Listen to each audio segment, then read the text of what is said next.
rivals with the priest and we have a competitive relationship. Something like that, right? So, the town of Elgar's Rest. So, like I said, one of the main sources of the economy here is the lumber mill.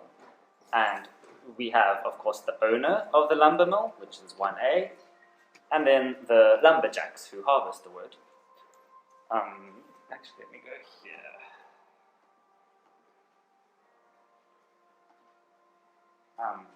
Next, we have 2, which is sort of the administrative side of the town.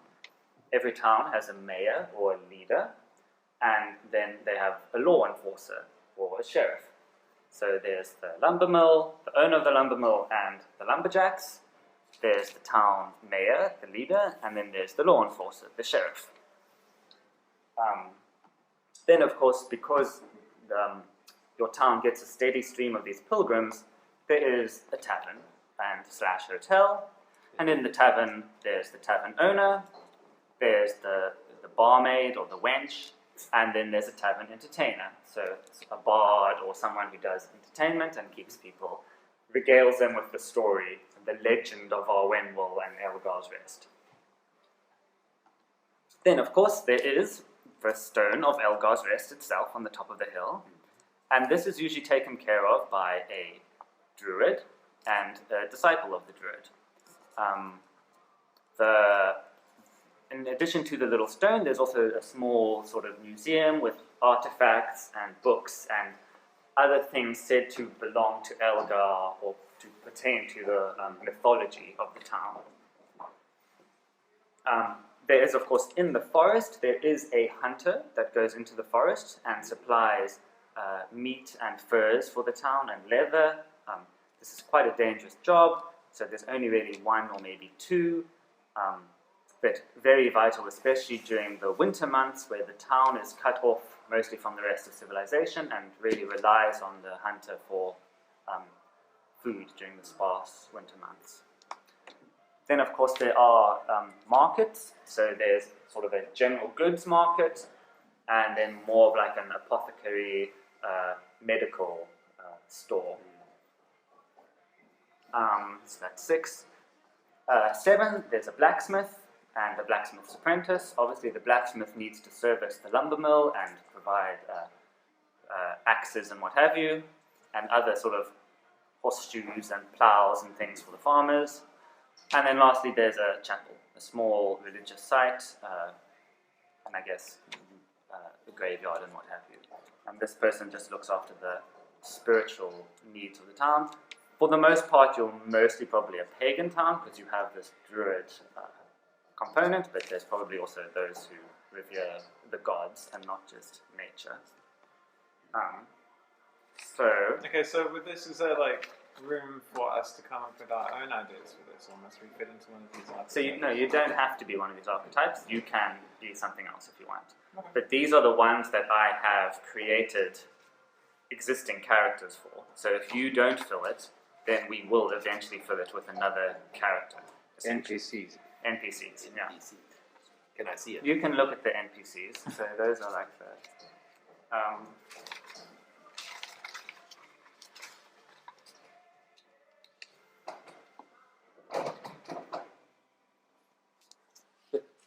Did you make all of this up? I made it up, yes. Actually, maybe let me just write on here so we don't get confused. So if anyone has any thoughts or want to discuss it, obviously take some time to think about what you want. And then you should have some blank ones over there, so once you have an idea for your character, you can start filling that in. So do you have like a grounding in sort of the basic sort of like classes and stuff? No, I don't. Not really, but I'm sure it's fine. Okay. Oh, so Are there? How many races are there? What are the things? So it's a typical fantasy. There's like human, half-elf, halfling, gnome, elf, orc, those sorts of things. Okay. So humans, tall skinny humans, tall butch humans, small skinny humans, small butch humans, and Like races are typically in this village? So there's a mix. There are, particularly to this village, there are sort of half Oreads, some of which claim ancestry all the way back to Elgar Earthfist. But otherwise, I have listed a mix of humans, half-elves, dwarves, gnomes. And I guess that's kind of up to us to decide what races we would like. Okay, so this one's the mayor, Olver, and I assume then Gareth Earthfist is the sheriff? So those are both potentially mayors. Are they both So potentially you mayors? guys should be thinking okay. like, which one Okay. would we What they pick? want. Yeah, So but I think probably. Which one do you vote for? But probably I think first you should think, who do I want to lead in this village? But maybe it's Right. useful to read the other guys and see like, oh, I think that's, See who they are. yeah.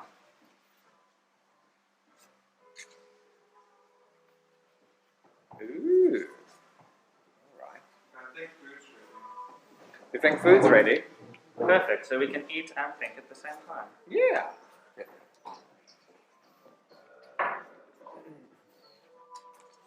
Y'all must come scared. Y'all must come skip. Morse. Morse, yeah? Yes. Yes, yeah, Morse. Lekker, lekker. Alright. I'll stop the... Hello. Okay. So Thanks for the snack, Go though. there. Great. by the names of the equipment, you can see What they are. there's a little square there you can tick to equip something. So Then he like picks it up.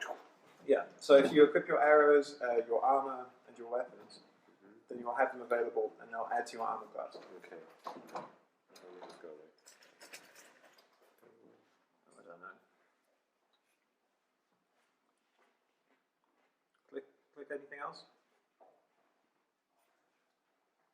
Okay, yeah. Okay. And then it's the details. Okay, do y'all want milk in your teas? Yes, please. There's... Yeah. Teas the same. Robbie, are you milking hungry? I would like milk, please. It's skimmed milk, though, so you might have to use a little bit more to get the desired color. All of them milk. I made it I milk. don't care about color. I'm colorblind. I'm colorblind. Ouch. I heard that and I'm hurt by that. No, I leave it in so it can get stronger over time. I'm joking. But were you though? I mean, just I'll never know. It's just a little bit of prejudice there. That's fine. Sugar? One for me, please. David? No, thank you.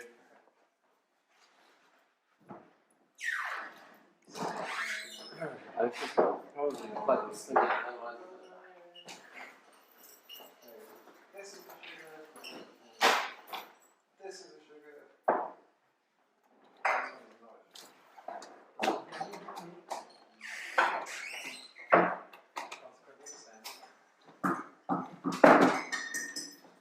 And the things are here. The ghost. Thank you. Okay, what do I put under virtues? I guess that's for you to choose. What This kind is- of things though? Are you good with numbers? Like, So are virtues. you generous or? Fast learner, highly knowledgeable, Okay, yeah, yeah. kindly. Okay. Again, it's not hard to pass. Stealthy, opportunistic. I guess look at maybe your character things, right? So, The features. like what have you chosen? Yeah, like deceptive. Yeah, Is that or is that advice, right? So like think about how. Okay. I mean, it's a virtue if you're really good at it. I mean, this is basically a template as much for you, so that Yeah. I am going to ask you guys to describe to the rest of the group your character, right? So you want to be able to say like, yeah, he's really good at X, but he drinks too much. Or he's a filthy half-orc. Yeah. What's fun about the role-playing gig as well is you don't have to tell us everything about your character. Some of it you can keep secret for us to discover. And also, through the natural process of role-playing the character, you will get to know them better. Yeah, so feel free to leave bits blank until you've figured it out.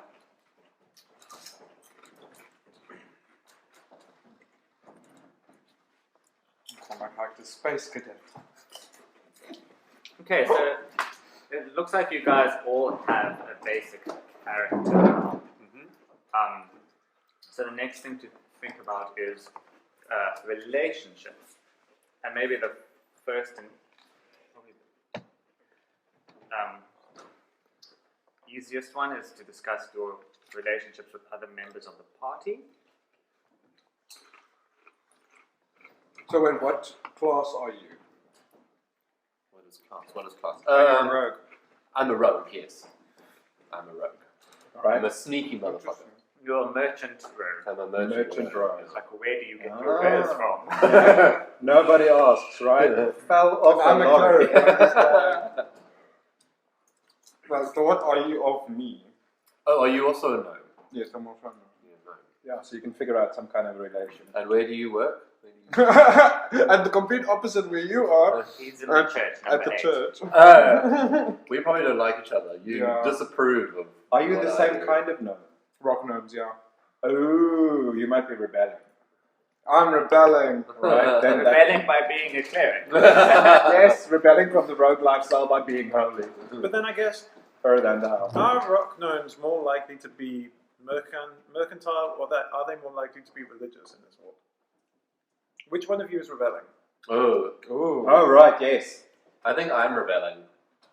Like, I'm going against all the other rock gnomes are very good and happy and Very conservative Conservative sort of people. like religious. and there I am, and there's some mysterious reason why I fell off the wagon and I've gone to the dark, There we go. which is yet to be decided. Fiddling with little boys' penises.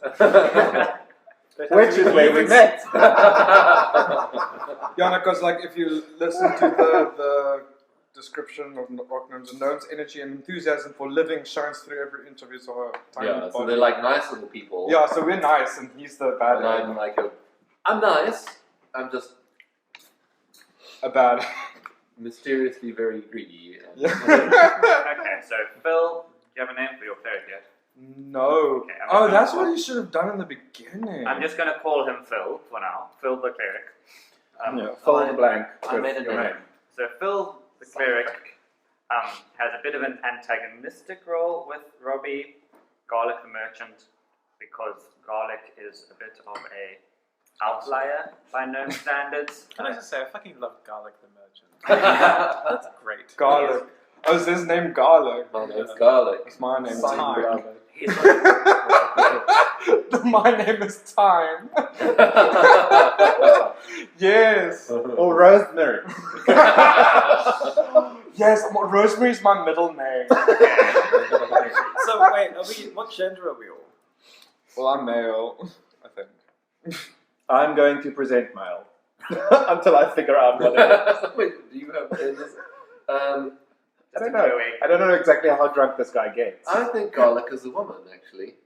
Ooh, okay. There we go. Garlic's a woman. Okay, then A woman. Crack will also be a woman, so that we have equal gender representation. Okay, then I'll be a man. Is there any But you sexual? were. Is there any sexual Yeah. tension between Garlic I mean, like, I'll stay. and Phil? Hmm? Is there any sexual tension between Oh Garlic yeah, and you Phil? know you love an old gnome. Oh, you like to stop a bit of that. I really wish we could just stop saying the words "old gnome" in this. Maybe like he No, does one it after to make me another. uncomfortable, and I'm just like, I don't know how to deal with this. So, Just imagine like a small child, but with like progeria, like. Sexy. Oh, yeah, so wow. Okay. Crack. What about yourself? Do you have any relationship with any three of these characters? So we've got the cleric, we've got the. How do you feel about the druids, by the way? Ooh. Because that's the thing. If I'm thinking I probably have like a slightly antagonistic relationship with the druids. Maybe you also don't like them, and that's why we like sort of allies. what's your thing? I'm a druid.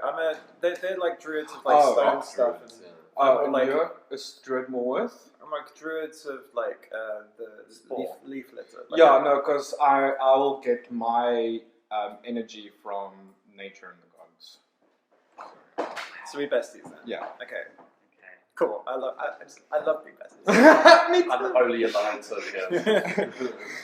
And you just sense like this awkward sexual tension. Which you find incredible. and I just keep running away, but she chases me. isn't she like your great grandmother? What? That's so sexy. I'm just like. Do running female away. gnomes also have facial hair?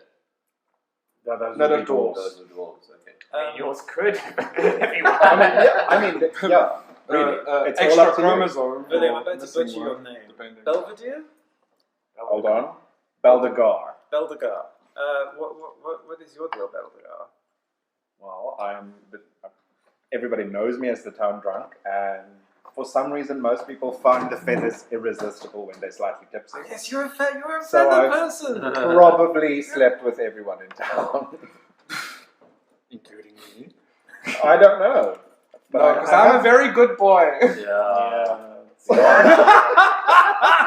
Yo. Yeah. So we seem to have some kind of a vibe going. It's Yeah. like, distrust We everything. probably do have a... Because everyone, you're an outcast, hey? But I bet that we have some kind of sneaky things that fall into the gutter. Exactly, end up on why my not? stall. Right. So, cells, scraps, and hashtag misplaced Misplaced items items, yes. to garlic. And maybe I give you some of the food that I foraged because you're a bit of a mess and you can't afford things. But I trade like mushrooms and stuff from the forest, and then you give me hand jobs. I don't know. Yeah. Oh my He's like your Feathery pet. hand He's like jobs. your pet parrot. Yes. Polly gets a crack. My Polly full is a name. crack whore. my full name is Thyme Rosemary Bouquet. There we go. This is back in the making. Please welcome to the stage, Bouquet Jardin. Which pronouns do you prefer? He. Oh, okay, cool. That's why I'm it's still very awkward. Like for me, and you guys hop on about it. I don't know. But it's just he. Like you never refer to him as him. It's like, oh, I'm going to go visit he. Yeah, I'm gonna go as a he. It's the only pronoun I allow. I'm Rosemary Bouquet. But do you sell bouquet as in the flowers or bucket as in Mrs. Bouquet? As flowers, because it's like my thyme, rosemary bouquets as a bouquet of thyme and rosemary. There we go. Dungeons and Drag Queens, we're getting there. Okay. So we've got the hunter role, we've got the druid's role, we've got the merchant, we've got the chapel, we've got the outcast. So I think the only other one I wanted to fill in before we started was the sawmill and the sawmill workers. So maybe collaboratively you guys could have a look and decide which one do you want to be the sawmill owner. I'll send the sawmill owner in that direction, and I'll send the lumberjacks in that direction, and have a read through and then decide which of the lumberjacks you would like and which of the sawmill owners you would like.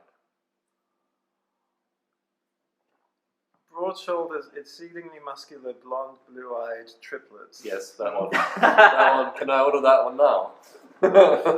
What's this? I prefer this one for the sawmill owner. Oh, okay. These are the other twos. What do you think?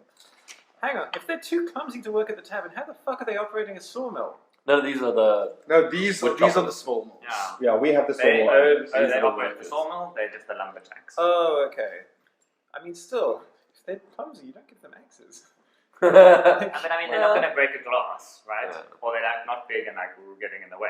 They can be out in the wild. They can be out in the wild chopping trees. chopping around. trees to their heart's content.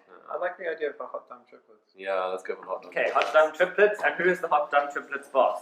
Remington van der Loos. Remington van der Loos. So for those of you who didn't get them, boss, he is a half-elf. He arrived at Elga's Rest about a decade ago and bought the sawmill. He is aloof and distant. He is wealthy, has some influence with the outside world, has minor magical aptitude, and he is literate. However, he has a very large ego and is quite cowardly. So he's never really integrated with the townsfolk because they kind of see him as an outsider, but he does run the mill quite efficiently and is the source of income to many. So for that reason, they are polite to him, but many obviously have disdain for him because he's this. It's turning into kind of a town of outsiders. A little bit. You'll have It's a to. melting pot. I'll So have to- cosmopolitan. And then, so then, for those of you who missed, our workers are the Hindle triplets, Eric, Derek, and Merrick. They are all humans. They all three are broad-shouldered. They have short, cropped blonde hair and blue eyes. They're very muscular, but exceedingly muscular and exceedingly dim. They're very good-natured and physically strong, but they are stupid. They are the sons of the tavern barman, but they were too clumsy to work at the tavern, so now they happily work at the saw. So there's 3 of the 5 sons of Mr. Palm. Maybe. Right? Also, can we just agree from now on their names are Huey, Dewey, and Louie, right? Yeah. Sure, that's just happening. That's what we'll call them. Yes. Well, if you wouldn't sexualize my childhood. They're all ducks, man.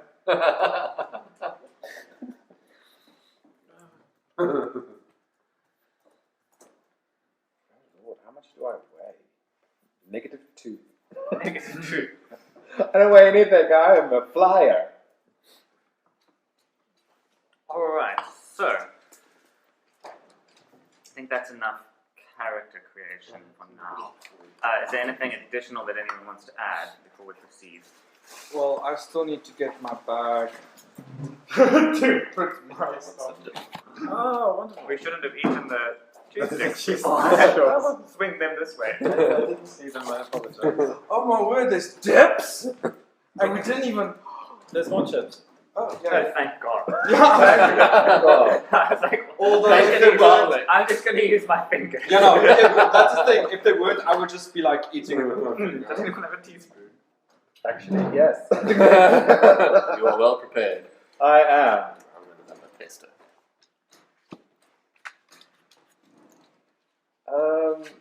What hair? Feathers. Skin. Feathers. What colour feathers, though? What is it? Mottled. Darling, Are they what is luscious? your plumage? Mottled. Yeah? What colour mottled, though? Brindle. Shall we go with brindle? Oh, What? God. What colour is brindle? Brindle is brown and white, Okay. isn't it? Yeah, isn't it brown and black? I know it's brown and black. I think so. Okay. Brown and black. Let's just call it brown and black. Robbie, can I pass that the second bag of chips? Yeah, all of those things are for eating. None of them are for keeping. Everybody enjoy your cheese curls with hummus Yeah. and pesto. And pesto. I'm not even joking. I'm looking forward to this. Can you pass the chips, please? Yes. I can. He will.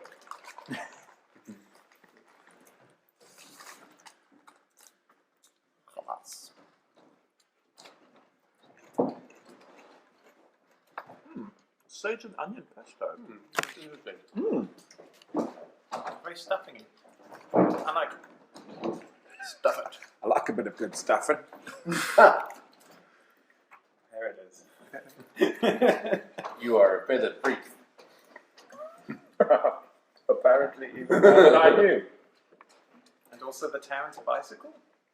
Why not? Apparently. Although probably more like a hang glider, if you know what I mean. Or a kite.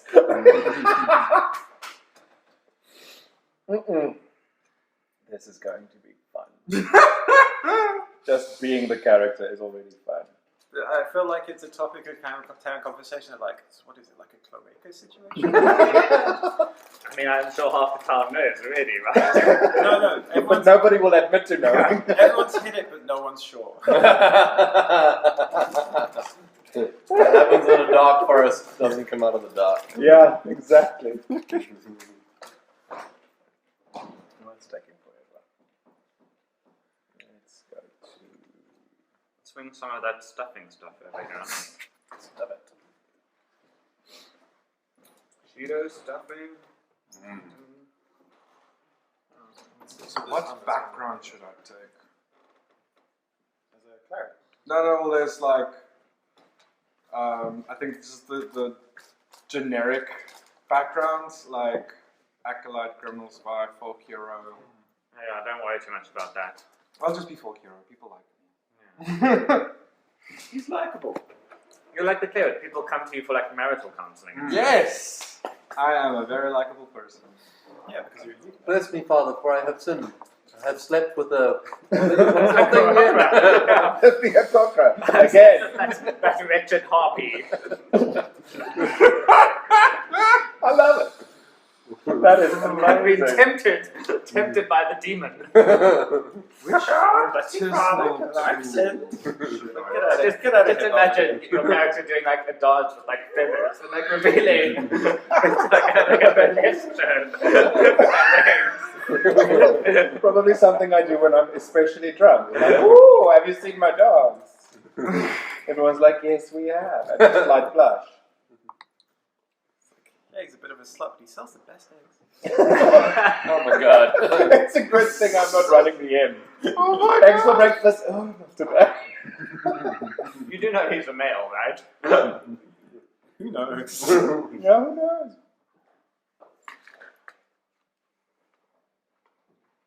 Oh, apparently my plumage is brightly colored. So not brindle. You could be like black and gold. That'd be sexy. The flash of what? Orange, yellow, red for that thingy thing? Depends on whether you're in heat or not. I suppose that's a very good idea. Yeah, the beak will have a slight tinge around where the skin comes. Okay, so as a rock gnome, I already have proficiency in tinker tools. So what other tools, artisanal tools, should I What do you want to do? Grave digging. do? I'll be the cook, since I'm like the healer of the group anyway. Oh, that's adorable. You like to fix things, and you like to help people, and you like to cook. Yes, I'm very positive. You basically Fucking hate you. Yes, and she hates me. Rock gnome. you boyfriend material, basically. Yes, I'll be the boyfriend that I can't find. Be the man you want to share this world. Be the man who wants to see this world. Good lord. Okay.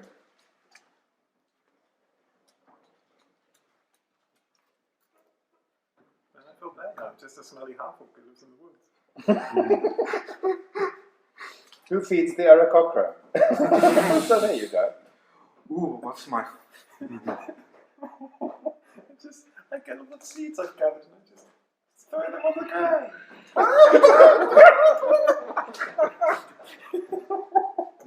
Oh! Love it.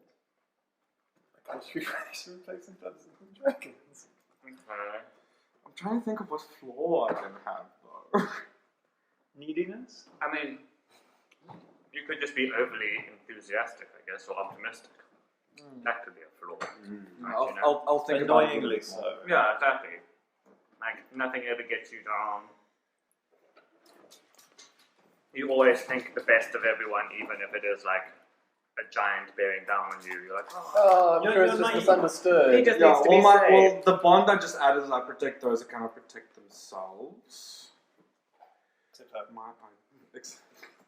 Yeah, You but know I- you want it. Or would you want to be helped by me, though? That's the question. Probably. There's clearly some unresolved desires, maybe 300 years old. very nice young man. Okay. Is everyone ready to start? I love how it's like one of the personality traits is I misuse long words and attempt to sound smarter. I feel personally Sounds like me, attacked. yeah. Okay, so, like I said at the beginning, our story begins in the year 947 VA, or Verdant Age. It is spring, the snow has finally melted, and therefore that narrow southern pass is once more navigable. A welcome trickle of merchants and pilgrims has brought new life to the small town of Elrond Rest. It has also brought in 2 new visitors, riding in on a cart, the historians Goward and Gowan. And to throw you right into the deep end, Robbie, their first port of call is your store. What does your store look like? It is full of all sorts of random trinkets and shit. And then the deeper you go in, the more exotic, the more expensive, and potentially more lethal. So you objects. hear the little bell as your door opens. Ding, ding, ding. And the footfalls of two people coming in. They appear to be middle-aged human males, clearly brothers. They are both dressed in quite nice, flowing crimson blue robes. Is crimson a blue? No, No, it's okay. Emerald blue robes. Emerald is Also green. Sapphire blue. That's- Sapphire blue robes. One of Yeah, which crimson blue. one of which comes forward. He has short, cropped, blonde, greyish hair, bit of a stern face. He's holding a piece of parchment in his hand. Sort of stumbling in behind him is his brother. He appears to be reading a book and completely not paying attention. The one in the front comes up, spying you at the back or by your counter. He comes up to you and he says, good afternoon, my good man. What a... My good woman. Oh, my good, My my good dear gnome. lady. Good afternoon, my Thank you. dear lady. And he sort of looks around with his nose up. What a quaint shop you have here. Good news, go. He sort of proffers the piece of parchment towards you and says, my brother and I have just arrived at your fine town and we do plan on staying a while. We will require these items. I trust you will be able to assist us. Ooh, what do I do? I say, welcome to my humble store, kind sirs. Don't stand so near that particular object; it might kill you. to the brother at the back. The brother at the back sort of briefly looks up and then goes back down to reading his book, like barely paying attention to you. It's fine if you die. He does sort of sidestep without even breaking concentration from reading. Okay. I briefly glance at the list after fishing my glasses out from inside my various clothings. So the list has mostly mundane items on it, general supplies like blankets, tables, chairs, pots, pans, as well as a few more sort of interesting and unusual items like Erlenmeyer flasks and dowsing rods. You think the total cost to you to acquire these items, you think you can probably get most of them. The more interesting ones you might have to try and acquire through your contacts, but you think you could probably get most of them for it would cost you about 150 gold. So I look the gentleman up and down. I notice his expensive-looking clothes and say, I trust you're good for the cost of this. In a kind of insulting way. Of course. 50% deposit now, and I will of course pay you upon delivery of the goods. And he proffers a little money bag, and you can see it's quite heavy with gold. How much would you charge to acquire such items? Well, some of these are difficult to get a hold of in such a remote town, so I'm going to have to work quite hard to find some of these things you need. But because I'm a worldly gnome, I have ways and means. So for you, a deposit of 200 gold will be sufficient. We can discuss the remainder on delivery. My dear boy, you must think I was born yesterday. Woman. My dear lady, my dear girl, my dear girl. Oh, I apologize. It's so hard to tell. It with has you. just become 220 for that particular mistake. So Make a diplomacy check. Oh, what's a diplomacy check? Oh no, it's not diplomacy in this. Persuasion. Persuasion. So roll a d20 and then add your persuasion. I'm a +3 on that. Where's the d20? You get- Oh, yes, let me get my dice. You're looking to beat a 15. 15! Okay. Well, you're trying to give them quite Yeah. daylight robbery. Yeah. Okay. This is for the price of 220, you said. 220. Okay, so it's in there, it's at the bottom. It's a big one. Yes. Yeah, 20-sided. 20-sided one, yeah. That is a 9 plus 3 is insufficient. No, so he sort of balks at your thing. He's like, you must be joking. I'll give you 100 now, 100 later. I will do no more than that. I'm sure a shop like this must be quite starved for business after all. I have survived quite well without customers such as you until now, but fine. Sort of like wins one of the things. Wipes a bit of the dust off with it. No doubt. Again, If you don't could touch call the things this that might surviving. kill you. Fine, 100 now and 100 on the remainder. Very well. And he takes out 100 gold pieces, gives it to you. So the absolute value was 150, so you can add 50 gold pieces to my inventory. Oh, so you go to equipment? Yep. And then manage equipment? Oh, no, wait. Currency at the bottom there?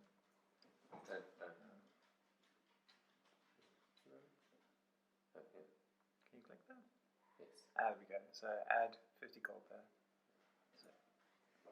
So they then leave your shop. So he does introduce himself as Goward, and his brother is Gawain. Gawain doesn't even say a word to you, he just leaves and follows his brother. They then make their way towards the tavern, where they inquire about getting some rooms. They set up a shop at the tavern, and after a few days, they hire one of the barns from the farmers and set up a small sort of study, The 3D.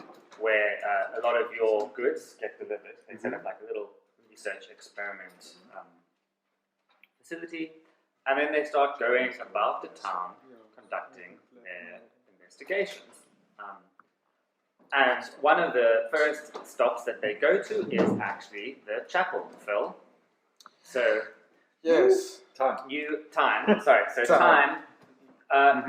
You arrive one morning at the chapel to find two strange men wandering about the cemetery, and they appear to be inspecting and reading the different tombstones. How do you react to this? I approach them and go, "Hello, is there anything I can help you with? You seem very new." Ah, yes. Are you the vicar of this chapel? Like the person who runs the chapel? Oh yes, I am that. Very, very good. My name is Goward, and this is my brother Gawain. And you see Gawain is like on all fours, sort of scraping away at one of the older tombstones to try and reveal the lettering on it. Okay, I asked the other one, "What is he doing?"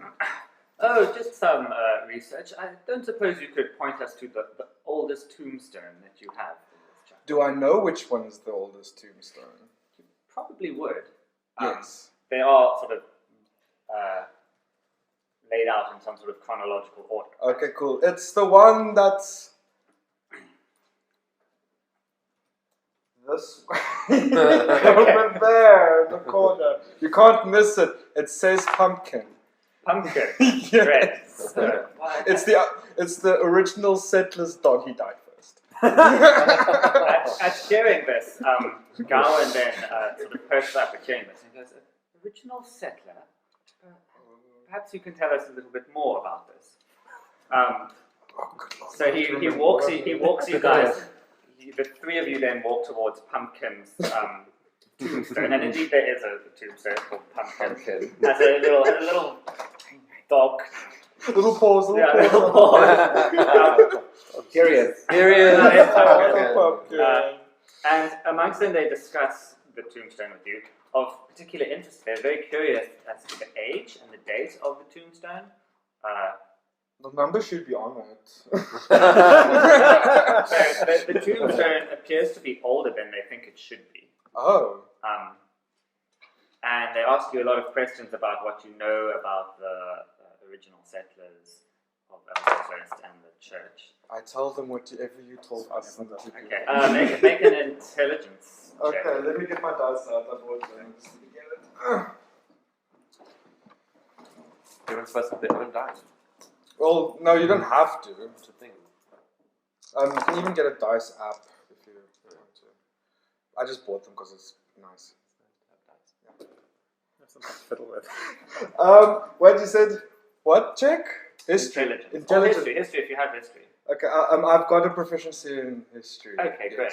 So I just want to check my sheet, which is generating now.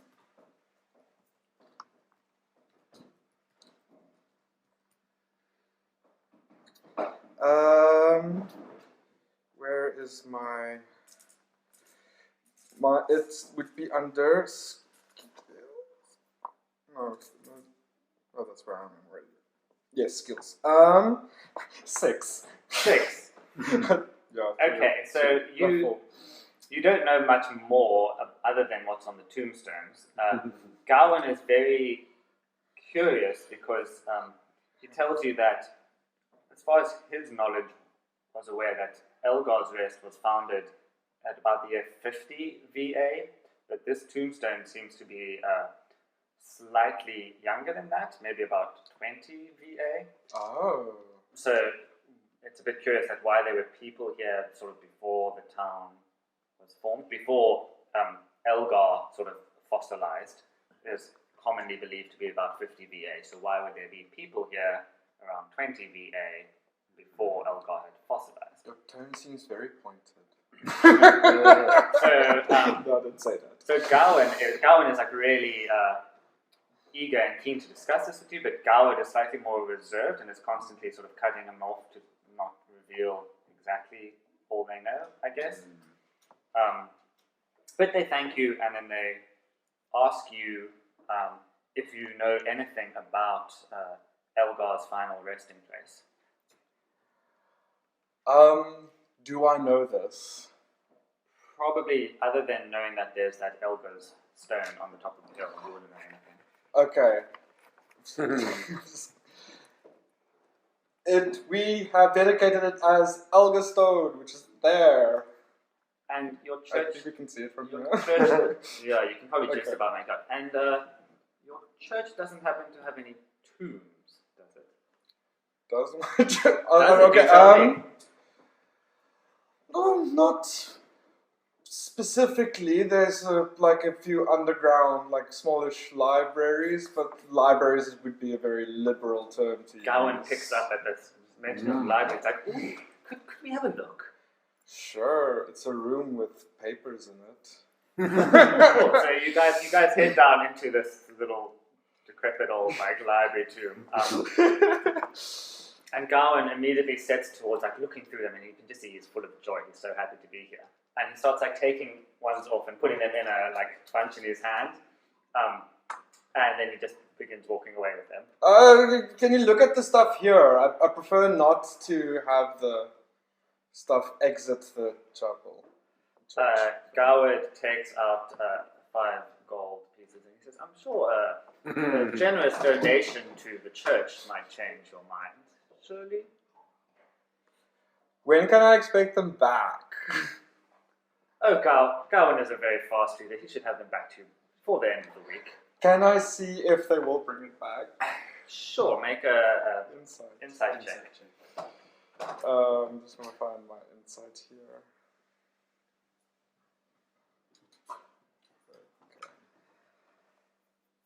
Okay.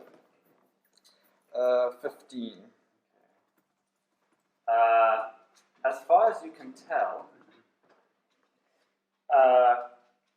he probably would give it back. He doesn't seem to have any malicious intent around it, and he just wants to go and read them. Okay. He says he wants to give me 5 gold pieces. 5 gold pieces. If you give me 10 gold pieces, I'll give you 5 back when you return the stuff to me. That sounds eminently reasonable. And he gives you the 10 gold pieces. And then they head off with the scrolls and things. Now the room's empty. So they spend the next few weeks sort of going through the town. I suppose at some stage, Villy, you would probably see these people going around the town, being quite loose with their money, clearly sort of well-off newcomers. They've settled down here for a bit. And probably you two, sorry, you should mention your guys' names. Crack and Hildegard, you probably see them around town, but they aren't really particularly interested in you, Hildegard, other than at some stage you catch sort of Gawain looking at you with quite a bit of curiosity, because an Akara is quite A rarity. I think it's just Arakoa. Arakoa. I'll make a note of that. Arakoa. I don't know. There's a C in that. How do you drop the C? I don't know. Maybe I fucked that up. Races? Aarakocra. Aarakocra. Ah. God, you would choose one phallic. Implication. Yeah, because in Pathfinder they're Aarakocra, I think. Anyway, continue. So, Crack, one morning you are walking out of the forest roundabout over here near Elgar's Rest. It's early morning, most people are still in bed, you obviously being a hunter are out to get the early bird, getting the worm. So as you're coming through the woods, you see them up by Elgar's Rest, the stone, and they appear to be like right by there, doing something to the stone. And as you get a bit closer, you can see that Gawain has a small little pickaxe, like a chisel, and he appears to be chipping a little bit out of the stone. How do you react to this? Oh, I wouldn't do that if I was you. Okay. So you come up behind them. So Gawain turns around. He's like, "Oh, not to worry, good man. We're just doing some investigations." I'm a woman. Oh, but you're half orc, aren't you? Yeah. So he looks up at you like, he looks a bit surprised and intimidated by you. It's like, not to worry, ma'am. It's fine. I don't have the social skills to be offended. Very good. And might I ask who you are? Oh, my name's Crack. Pardon?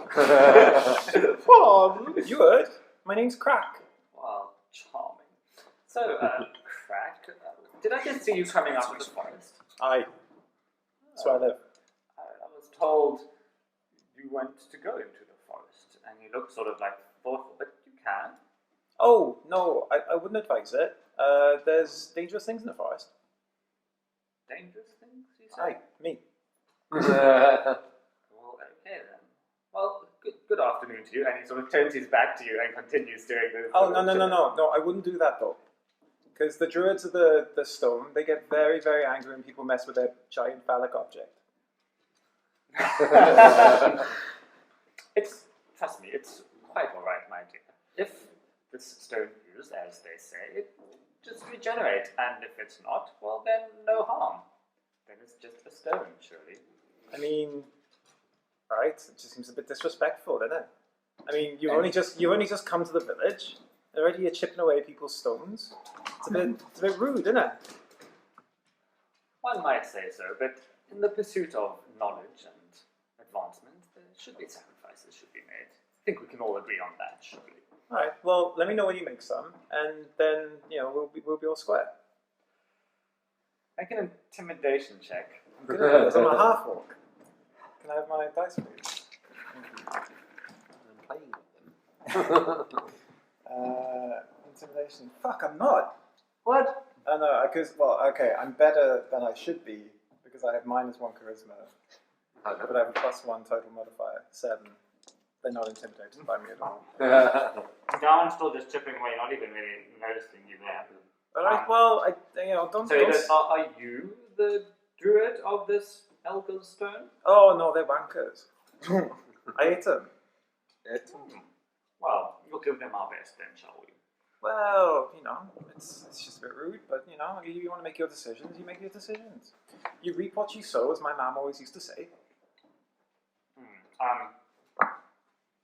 At this, Gawain looks up and he's like, Gawain, I thought you said you had asked the druids for their permission. And Gawain then sort of looks further and he's like, yes, of course I did. Oh, well, that sounds like a lie. Not to be rude, but it does sound like a lie. Not to be rude. So, I mean, obviously, crack on, but there'll be consequences, and I hope you're prepared for those. Gawain sort of looks up like a little bit like flabbergasted now. Crack on. So he's I didn't realise, fuck. So he's a bit like, now he's like looking, Gawain, who was chopping down the thing, looks a bit like upset with Gawain, and as you turn to leave, you can see them getting into a little bit of an argument over this.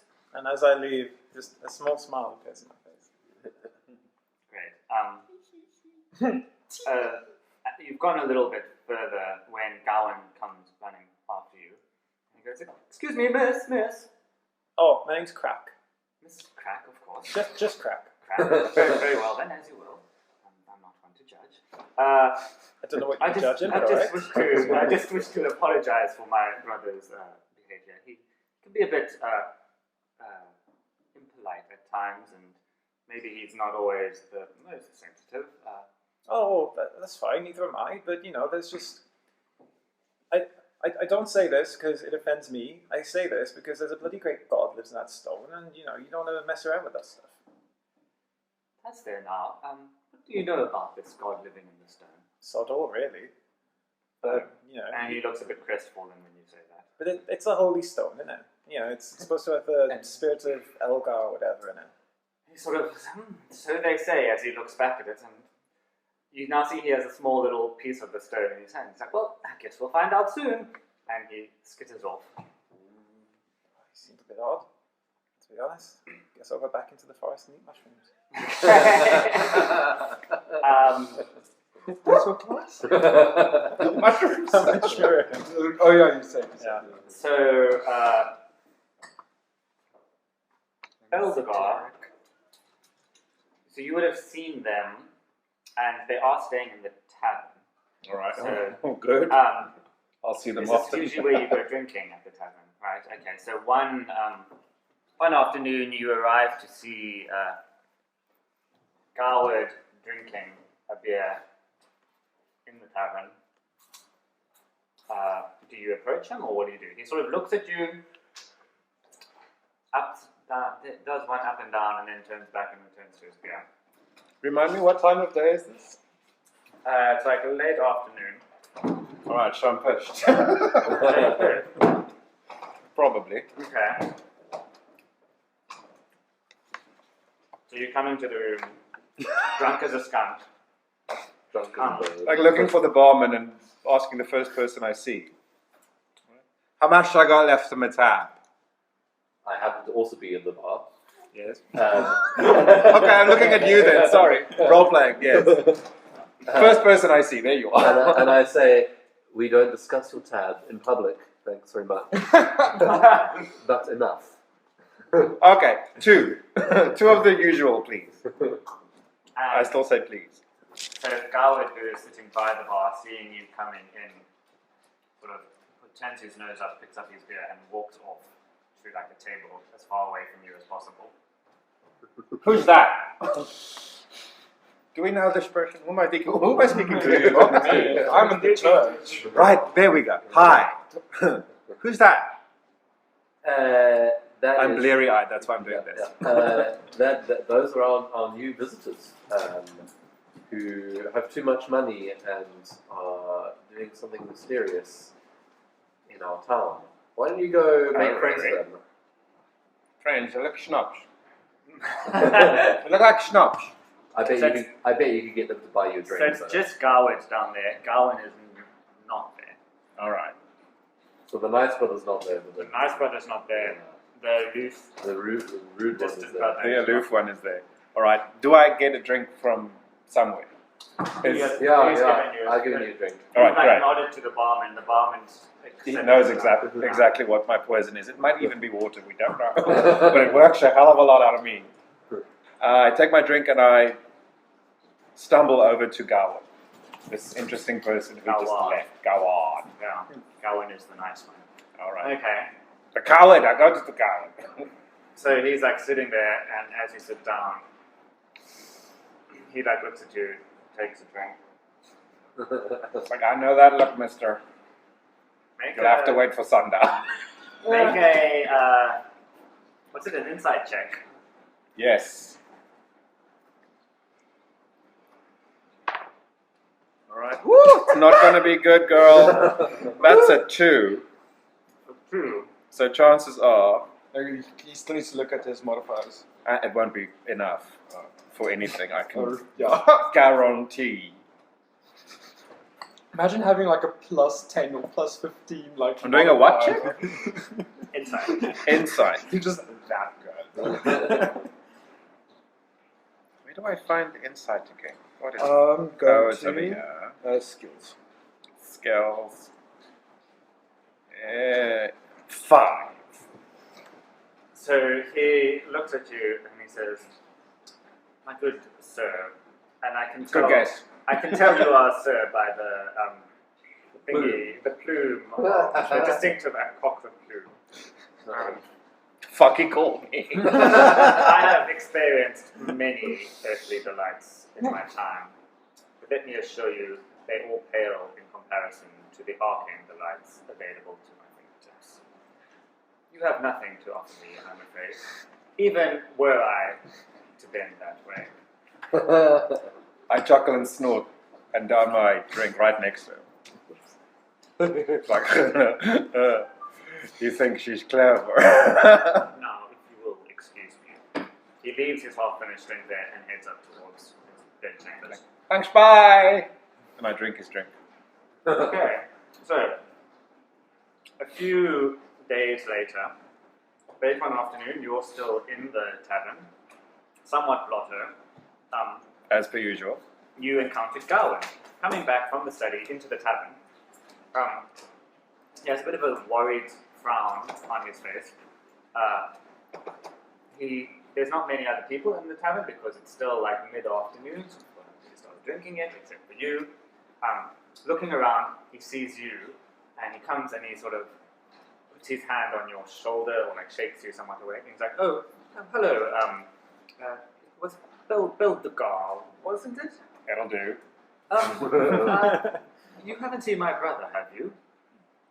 Remind me which one's he again? Do I know you? Gawain, looks like me, ruder, shorter hair, Oh, slightly bigger." yeah, he bought me half a drink and said something about sex, but I'm not entirely sure. This was a few days ago, but I guess you wouldn't know. No, I wouldn't know. Oh. He's like, "Oh, oh dear, well, I haven't seen him all day, and rather worryingly, our research notes seem to have disappeared." Research notes. Oh, I hope he hasn't. And now he's sort of looking around a bit and noticing. He's like, "You will help me look for him, won't you?" Buy me a drink. Very well. Bartender, one drink, please. He seems a bit out of his element, like it's just one drink, please. The bartender, knowing it's for you, pours the drink, hands it to you. I gulp it all down. Like, all right, so what's he look like? He looks like me. Oh, yes, you said this. He was supposed. He wasn't in his room this morning. I assumed he'd gone down to our study, and well, I confess I got a bit lost in a book reading, and only went to the barn now to find he wasn't there. I don't know where else he could have been. I do hope he hasn't got himself in trouble. Although I suppose it would be just like him to do something rash. You have a rash? Oh dear, this really rather isn't going so well. It's okay, honey. It'll feel better later. So, Did I say that? Yes, I did. he sort of And I chuckle. like grabs you by the arm and begins to pull you out of the tavern. It's like, oh, already? Okay, here we go. So, at this point, Hang on a second, let me through. I think Check my feathers. it's soon established in the village, amongst all of you, that Gawain has gone missing. Gawain is running around frantically, trying to find his missing brother. Wait, does he still have my staff? Which one had the stuff? He might. Yeah. So Gawain took the notes, Wow. and he went off, And he's the one that's missing. No, Gawain, Gawain. Gawain is missing, but so are the research notes, which include some of yours. Yes. And this brings to the next thing, and we're going to step back and do a bit metagaming here. I want to now talk a little bit about like plot books, because it is soon established by one of the Hindle triplets that they saw Gawain leaving into the forest early in the morning. And being quite dumb, they didn't think to stop him or question him. And now we want to think of what is your character's motivations or reasons. Why would you go and help look for Gawain, right? Definitely get my notes back.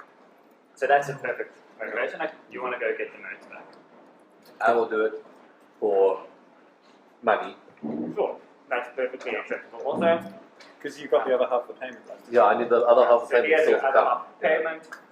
The nice brother doesn't have the money. The nice brother doesn't have the money. The mean brother holds the purse strings. Nice brother, mean brother. Poor dad, rich dad. So I will help. Okay. And I equip. You're going to need some things when you go to the bushes. It will be extra, but you're going to need some things. When you go down to the woods today. Yeah. Can you pass the... He feels much more reassured now that the two of you are on board. I guess maybe you're just being pulled along for the ride. Yeah, listen, if he's You're buying, up in the excitement. as far as he knows, because he's buying me drinks, I am helping out. But also, no drink, wink, he said something about money. Yeah. I mean, that's all well and good, but you're going to need a guide for this forest. Because you guys don't know what the fuck you're doing. Yeah, and I'm pretty good, well, in tune with nature and stuff. Don't take my thing. Okay, so It's like, oh, okay, this is the vibe. This is the vibe. But we are buddies, so that's fine. We both know that we are both in tune. Maybe you're like, oh, let's go find Crack, because Crack knows what's up. Yes. Crack!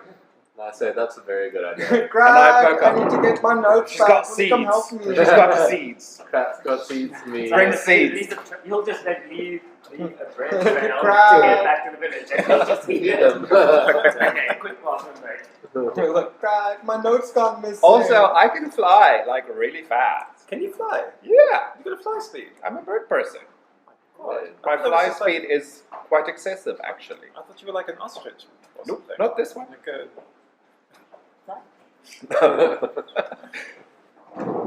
The seeds are funny though, but yeah.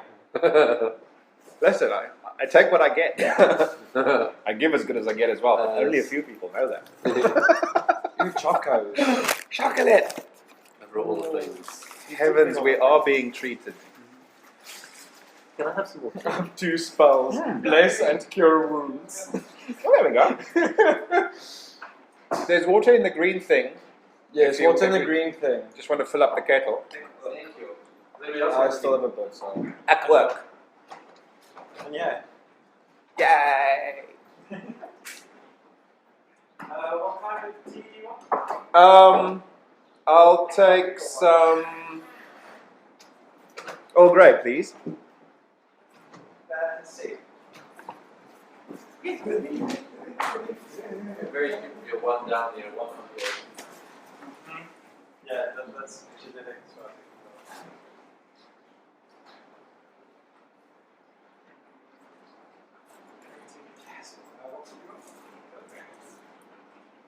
Oh, we having more tea? Okay. Little please. That's a terrible addiction. Okay. Let's keep soap water. That's it. With pleasure. Dick. A dick. So you're definitely made for. how they trouble. I gotta go and fetch the large D20 if you wanna. Wild chocolate appeared. Yeah, wild chocolate appeared. Go, Apple! Not very effective. I choose you, chocolate apple. Ooh, and when the next round of snacky things needs to happen, just give me a little bit of warning and I'll bake us some fruit. What are you going to do to the fruit? Bake it. Oh, are we done? How long does it Oh. take? No, we're not done. Oh, why is he putting on stuff? No, It's cold. Cold. You might as well start baking it now. Maybe. How long does it take? I just wanna open the chocolate. 15 minutes. Oh, Sounds short.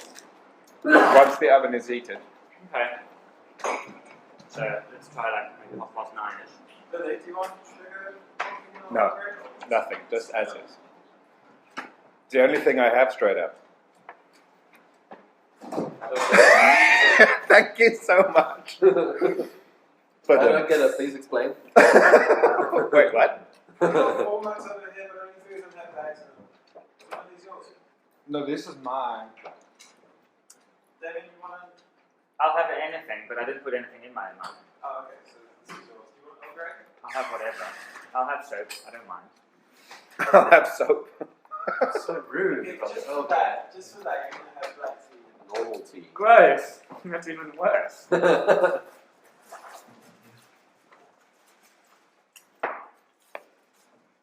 Actually, I'm going to fly on the type of this. Question. Answer. What is a bergamot? Bergamot's a type of citrus, Is it? apparently. I've never seen one in the wild. so- It's got a very like herbal flavor. I've often imagined it much like a bay leaf, but Yeah, I think they do use the leaves for it. I think it was a leaf, not the. not the citrusy thing.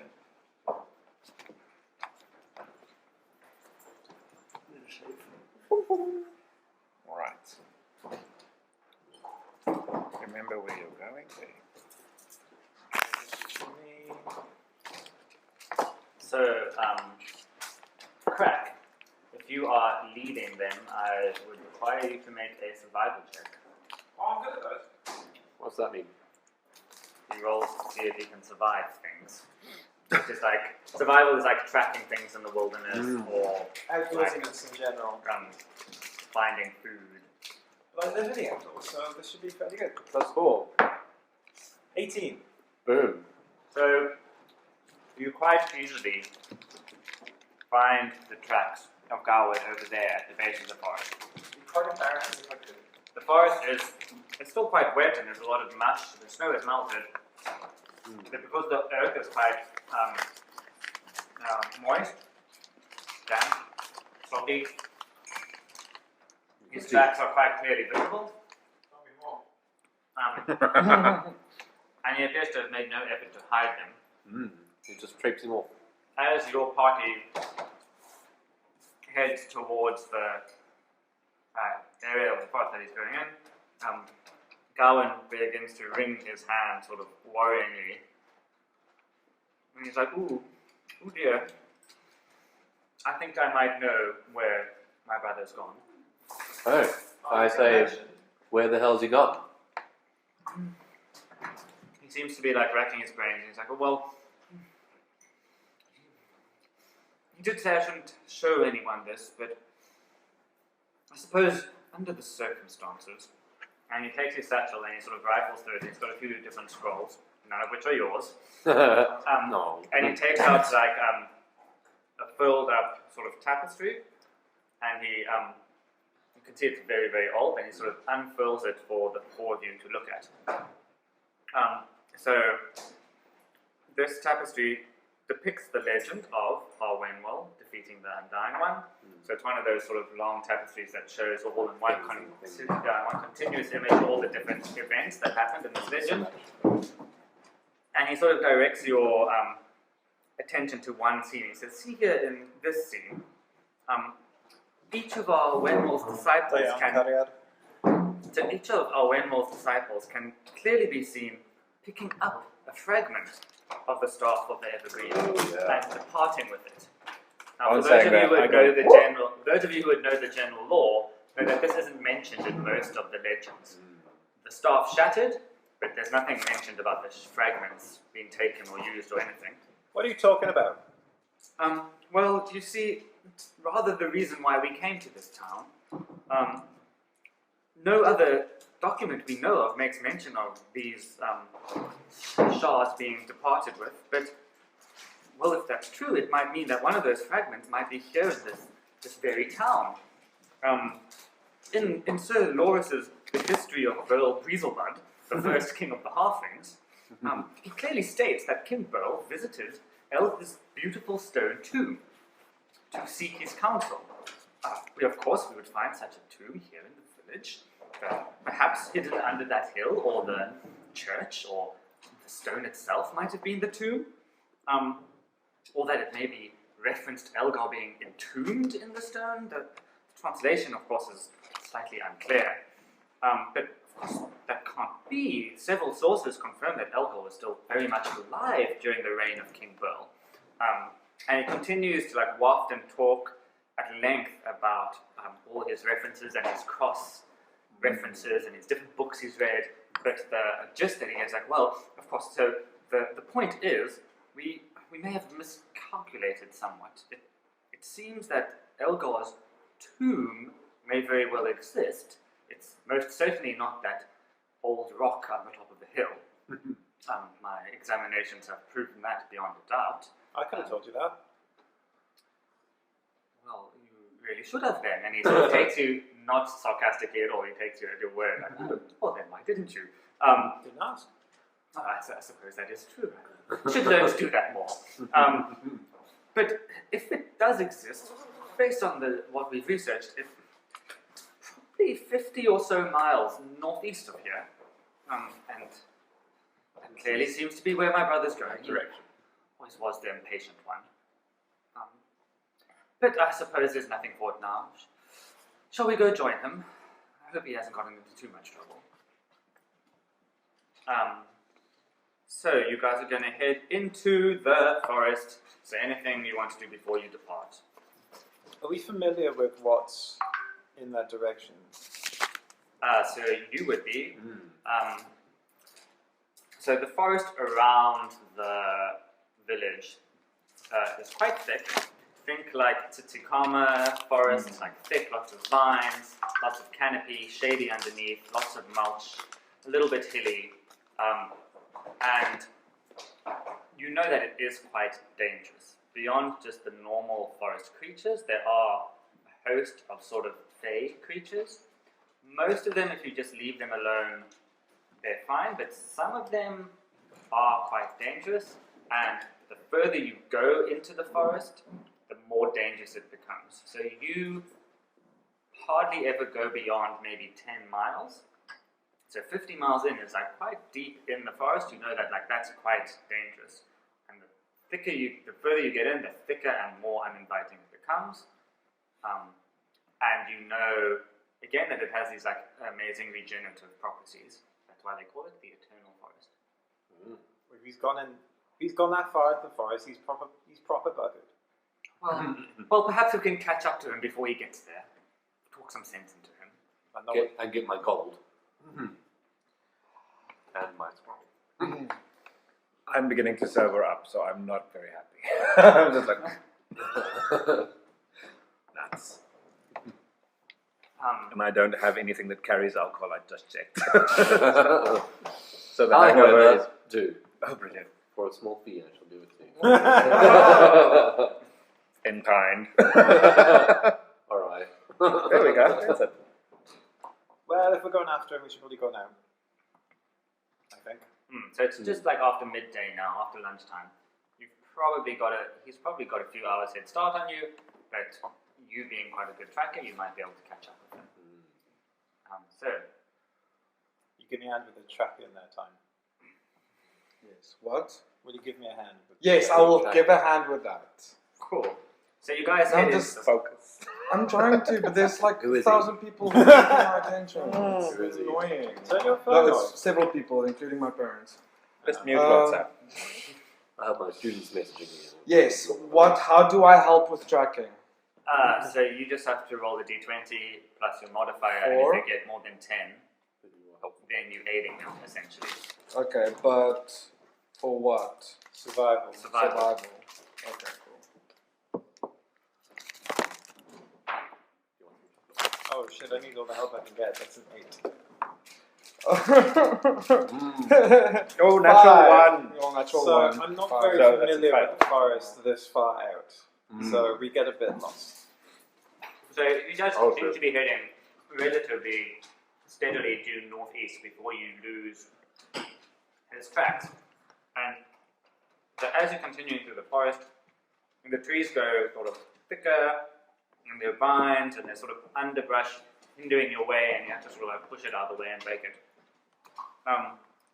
I'm growing increasingly uncomfortable.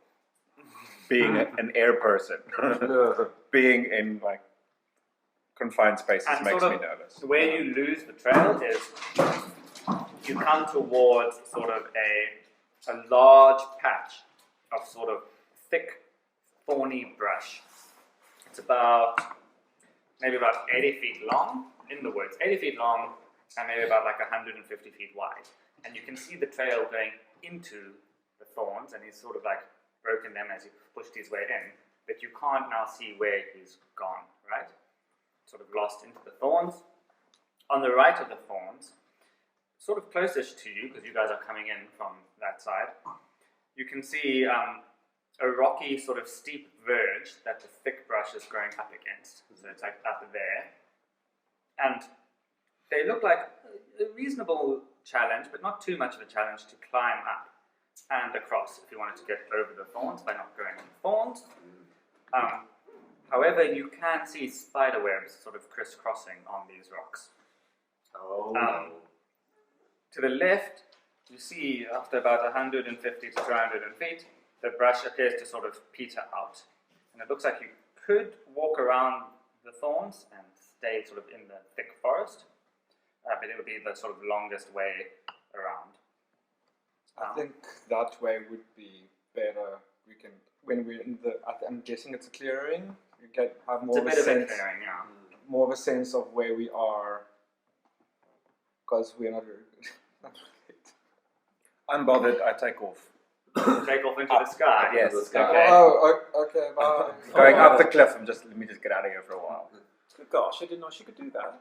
So it's Well, not it's much gonna of be- a that, it's not much of sorry. a cliff. It's probably about He's as high like as off bird. I've got wings. it's not as high as the ceiling here, right? Those, Yeah. these stones things, right? Yeah. No, I just go straight up Straight up through the and then canopy. circle Do you to see what everyone's doing. anything? So Do I see anything? you going up, you just see like thick forest canopy in all directions. It does undulate a little bit. You can see these two mountain ranges stretching off to the horizon on both sides. And as far as you can see to the north horizon is almost entirely forest. Looking back, you can still see just the glimmer of the town where the two mountains come together. Otherwise, you don't immediately see anything. And looking down at the thorns, do they look the same from Make the a top? perception check. 15 plus -1. 14. You don't see anything in the thorns. You do think you might see some disturbances on the other side of the thorns. It looks like maybe Garwood's trail continues there, continuing to head northeast. I'd like to go check that out before I go back. Okay, it seems like he's moving away. Okay. You have no So reason. He's gone. you land on the other side of the thorns. You guys can now see him having landed on the other side of the thorns. What can you see? Make You a, just start yeah, walking so now around. make a survival check, I guess, with advantage because you see something down there. So Okay, so advantage we're going means you the get first to throw one. twice Oh, and take a okay. better result. Disadvantage, you roll twice and take the worst result. Oh, okay. So that's 16. Okay, so you can definitely see the clear footprints in the mud, similar to what you saw. And it's, so on the other side of the thorns, there's like a little bit of a hill, and he's sort of now walking up the hill, and you can see it goes up the hill and continues into the forest. Looks like he came this way. Okay, should we just walk around the... Hi. Yeah, let's walk around. It seems My like... old bones don't want to go up a hill, up the rocks. Yeah, Also looks like there's spiders over there. I like spiders, but none of Deep down. I don't want to go to spiders, so... Cultural difference. As you walk up, you see me chewing on a spider. that. Third off mode. Yep. So as you guys head sort of west to walk around this thorny bush, as you get sort of near towards the end, you all, except for you, hear the sound of what appears to be a woman singing. As you walk through the trees, you come across a small lake. It has lush green grass all around the verge, and sitting on a boulder, sort of near the shore on a small boulder, is what looks like a small human girl. However, she has long brown wet hair, webbed hands, webbed feet, and green skin. Do I know what she is? Roll a knowledge nature. Do I know what she is? 17, 21. Can I assist? Well, 21. Oh wait, no, it's 19. Sorry. Well, you I only get a bunch. Okay, so you'll know what it is. So, she doesn't appear to be having seen you at the moment. She appears to be looking across to the other side of the lake as she sings, and she's looking at a small deer. The small deer is slowly walking in a straight line towards the lake. It hesitates only a moment on the shore, and then it begins to walk into the water, swimming towards this strange creature, which you recognize as a nixie. It's one of the creatures, the fey creatures in the forest. What you know about nixies is they are aquatic, they are slight shapeshifters, and what you know is that they charm their prey by singing to them, and then the charmed prey is compelled to come towards them, and then that's how they strike. This entire time this is happening, I'm just like... They are mildly intelligent creatures. They're not Mildly intelligent. They're not evil, right? But they're weird and mysterious fae. Generally, they will avoid humans. I'd say they're like a dog in some ways, right? Like, so they're intelligent, but like if you poke at them, they might bite you or something. They're like a smart predator. Kind of, yeah. Okay. If you want to go, then I think everyone needs to make a stealth check. Oh, check. stealth. What do we roll? Am I with them? D20, You are and then you not. add your Alright, stealth to it. so I'm not. Oh, but you super stealthy. I'm very stealthy. 14. Let me see what. Ooh! I am the stealthiest of people, 24. Natural Wait, 20. was that a natural 20? Okay, so there's a natural 1 and a natural 20. If you throw and it ends with 20, then it means you automatically succeed, and if you're in battle, you have a critical hit, Okay. Double damage. which does double damage. So I'm double stealthy. So you're super stealthy, but you succeed at stealth. You're invisible. Basically. Whereas if you threw a 1, it would be a natural fail. So it doesn't matter who or what you are, you fail. You fail. Okay. My stealth is 15. So well stealthy. I'm standing somewhere near What a did you set roll, of footprints preening Frank? by feathers. 14. 14. So she turns and hears you as you go, shh. Isn't that ironic? Don't you think? So it turns somewhat startled at you. It doesn't stop singing. It sort of looks at the three of you, sort of tilts its head to consider you for a moment, singing this strange sort of lilting melody the entire time. I bugger off you. In the background, you see a sudden splashing as something under the water grabs the deer and pulls it down below the surface. Do I know what? Hmm? Do I know what? You can't see what it is underneath there. But you know that nixies are aquatic creatures and they can swim underwater. Punt and pats. As that is happening, the nixie subtly changes the pitch of her singing. I need everyone to make a wisdom save. And I have advantage on wisdom saves. Do I need to do this now? You don't, because you're still far away. You don't hear anything. What are you doing? You see these three walk off west.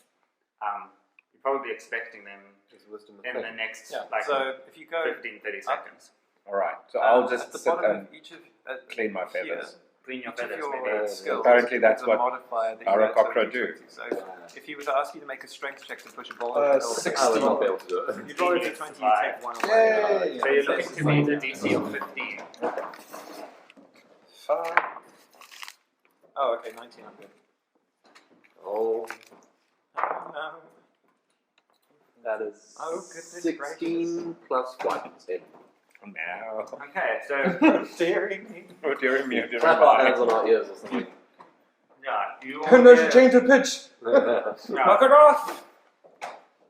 she begins wading back into the water, continuing to try and sing to the four of you.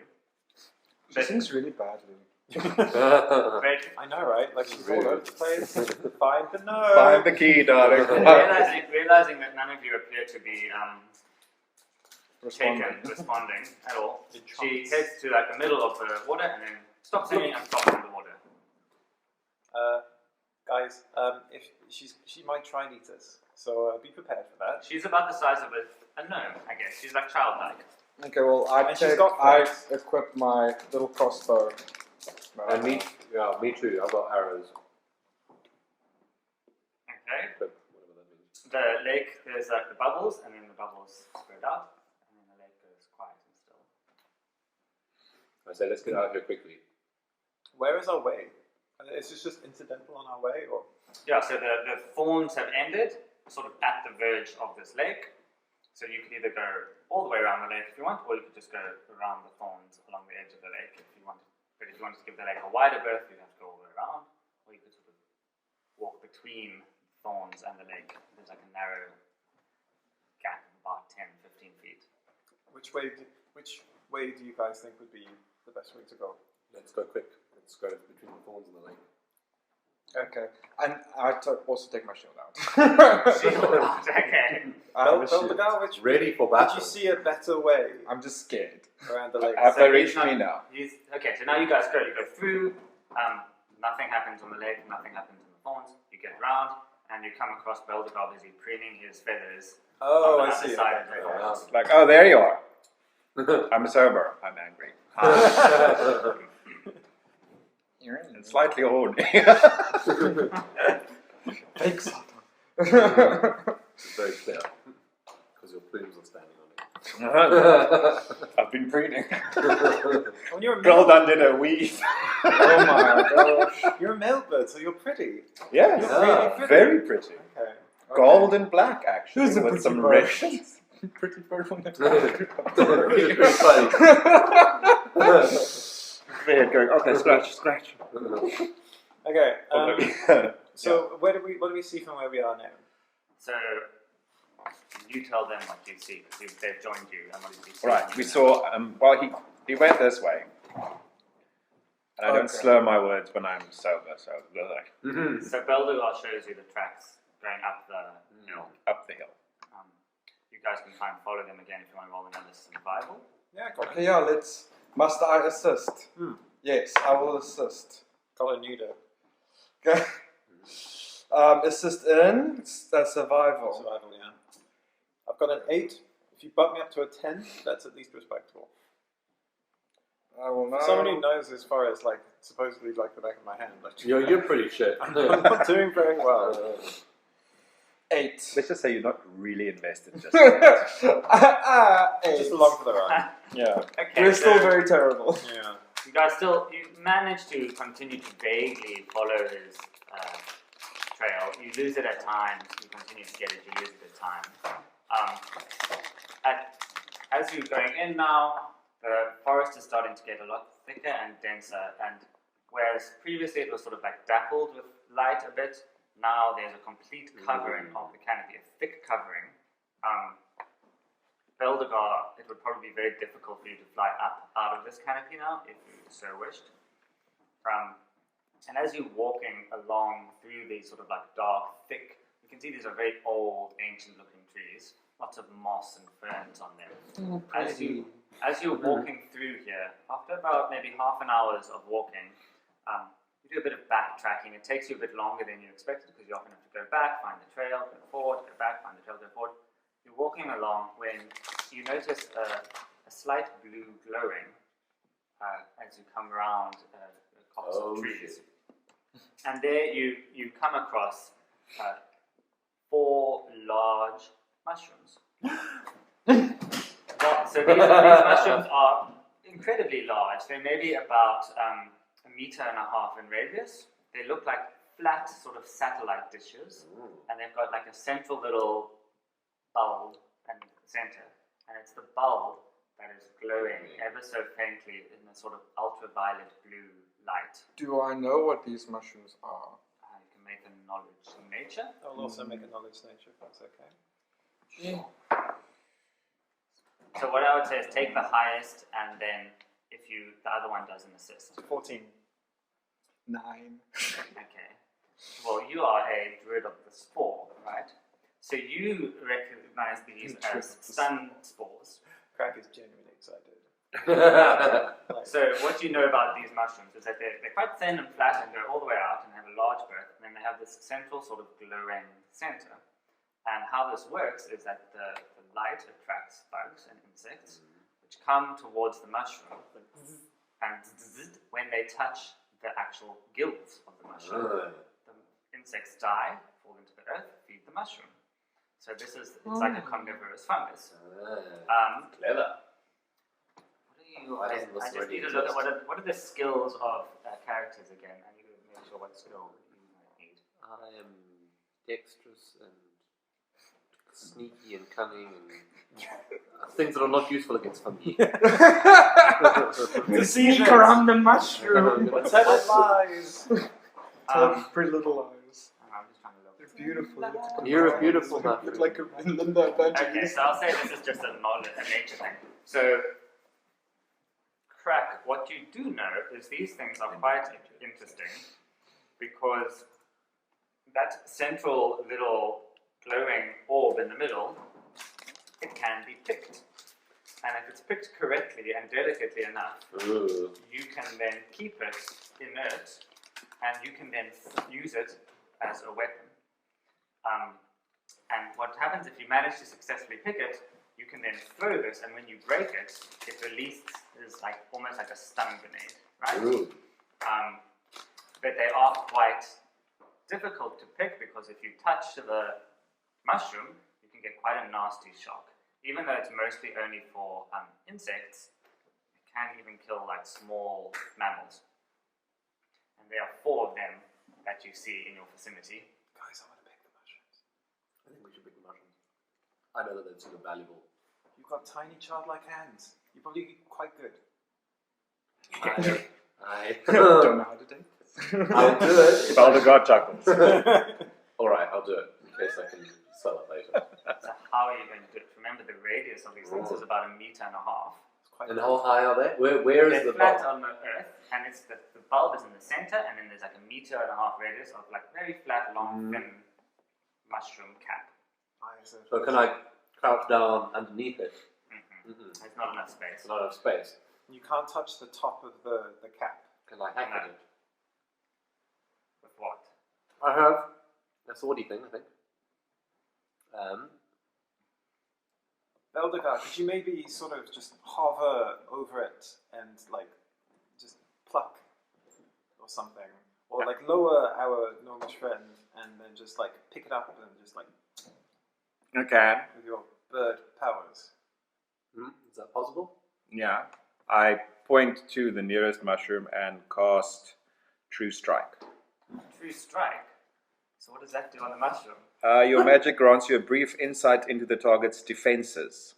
On your next turn, you gain advantage on your first attack roll against the target. So, Okay. So I'll say you get advantage on your roll to pick it. yeah. Cool. You need to make a dexterity, not a saving throw, just a dexterity throw with advantage. With advantage, that's 8. And you need to beat 15. And that's a dexterity. Uh-huh. Let's see, it's not looking good, guys. What class are you? Yeah, we'll figure that out later. I'll tell you when I'm good and ready. You're able to see it in the campaign as well. Yeah, but I don't want to spoil the surprise. A dexterity, right? Mhm. So my We're dexterity mates, that's modifier fine. is 3, 8, 9, 10, 11. I don't make it. So you are still a bit hungover or a bit drunk, and you sort of Cranky. go like this to try and grab it, and you reach your hand out, but instead of grabbing the thing, your hand just goes straight into the fungus. Indeed. I just need to find out what the roll is.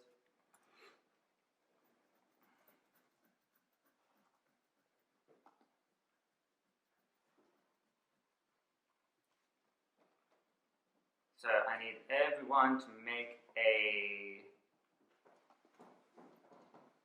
Initiative. no initiative. No, I don't think we're. Come fight mushrooms. I need everyone to make a wisdom save. Wisdom save, which I have advantage for. Saving throws. Ooh. 16. You check your saving throws, or are you checking Oh, your? shit. No, just 3. wisdom throw. Oh, 21. 18. Right, so who got less than 20? So all 3 of you are confused for 1 round, which basically, I don't know what the confused condition is on this. Oh yeah, I'm not confused. For once in my life. Blinded, charmed, deafened, No, it's exhaust. not on here. So I'm just gonna home brew by stealing confused from Pathfinder rules. So you all need to roll a D100 dice. Oh, for the ones that are combination of two dice. confused. For all the ones that are So confused. it's one of these and then one of these. So you roll like 65. Oh, I see. That's the two of them. All right. 55. 36. 54. Okay, so those who got 1 to 25, you act normally. Who got 26 to 50? You do nothing but babble incoherently for 6 seconds. Okay. Who got 51 to 75? You both deal 1d8 points of damage plus your strength modifier to yourself with whatever you're holding. What are you guys holding? Unarmed strike at this point. Unarmed strike at this point in time, yeah. Okay, so you scratch yourself. There's a brilliant flash of light as you reach for the bulb but burst it open. There's a big flash. You babble incoherently. 1d8 point. 1d8 plus your strength modifier. And I'm just looking like, Okay, what the fuck, guys? You close your eyes. You're like, okay. So I deal 4 damage to myself. Oh shit. Oh. Oh, my What friends is are your- hurting what is themselves. your max And this HP one at is the just lost his 10. brain. moment? 10, okay. So that's like 40% of my health. So, okay, now you have to tell me, am I doing an unarmed strike with fist or talons? Oh, fuck. Let's roll it. Can I have it? Well, I'll be D4? standing, so with my hands or with my feet? Which one am I attacking myself with? Well, you're flying to try and pick it up. So Oh, right, I'm in the air. Oh, 1 shit. or 2 is fist, 3 or 4 is talons. 4 talons. Talons, damn it. 1d4. Oh, actually, that's all right. So you said 1d8 plus Your strength modifier. my strength modifier, so not any Not of the damage from the thing. damage thing. Okay, no, that's fine. Sorry, then I'm just messing it up. Book. That's a 4 plus strength modifier is 0. Haha. So 4. So 4. Goodish. All So right. you reach Well, out- that's more you than reached half. out- You reached out to grab it with your talon, but you grabbed it too hard and it exploded in your talon. This big bang of bright white light. You babble. You, I guess, trying to shield your eyes. You smack yourself in the face. Quite badly. And that one is now extinguished. And But there are 3 left. there's 3 left. And I say, fuck it, I'm not doing Oh, that that didn't again. go as planned, did it? Oh, I slapped myself in the face quite hard there. Yeah. Garlic, you yeah. would know that one of these you could probably sell for about 80 gold pieces. Yeah, I'm super keen still. I say, I've got some rope. Best of luck. I've got some rope in my bag. Why don't I go to the tree above and rope myself up and... Controlled descent. Mission Impossible style. Yeah, that's actually a cool idea. Okay. I can't wait to see how this turns out. This is to date the most impressive thing any of us has done. So make a dexterity check, and I'll give you advantage on that for your Mission Impossible style. So that's I get to roll twice. Yeah. 13 plus dexterity. So it's 15 That's so dexterity. cool. I get to see Just all your make hit it. points Woo! on the So you, D&D 15 app. is the DC you need. So explain Okay. to us how you managed to extricate it. So I slowly lower myself down, and as I'm about to get there, I manage to catch my rope, and you all on the edge of your seat, still you're bleeding from your face, and I carefully pluck it, and as I pluck it, the mushroom goes, and I scoop it into my bag and try to haul myself up, but halfway up the rope, I say, I'm stuck and very old, and I can't pull myself up anymore. Can someone please help me? Are you quite spry for an old one? But I'm now old. Okay. I'm now choosing to be old. Now I choose to be old. I'll get a stick or something. I'll just sort of like hook you and then pull you in. Philly, do you want to put the oven on? Yes. Because I'm getting close to running out of material. Okay, so one successful. So I've got my And- glowing thing. If you go to items, you might be able to add it because I added it as a homebrew item. I'm not sure if that means you can What is it If called? if you're the DM, if you're the DM, it should be available to whoever's in your campaign. I think if you search magic items, fungal stun spore. Magic items.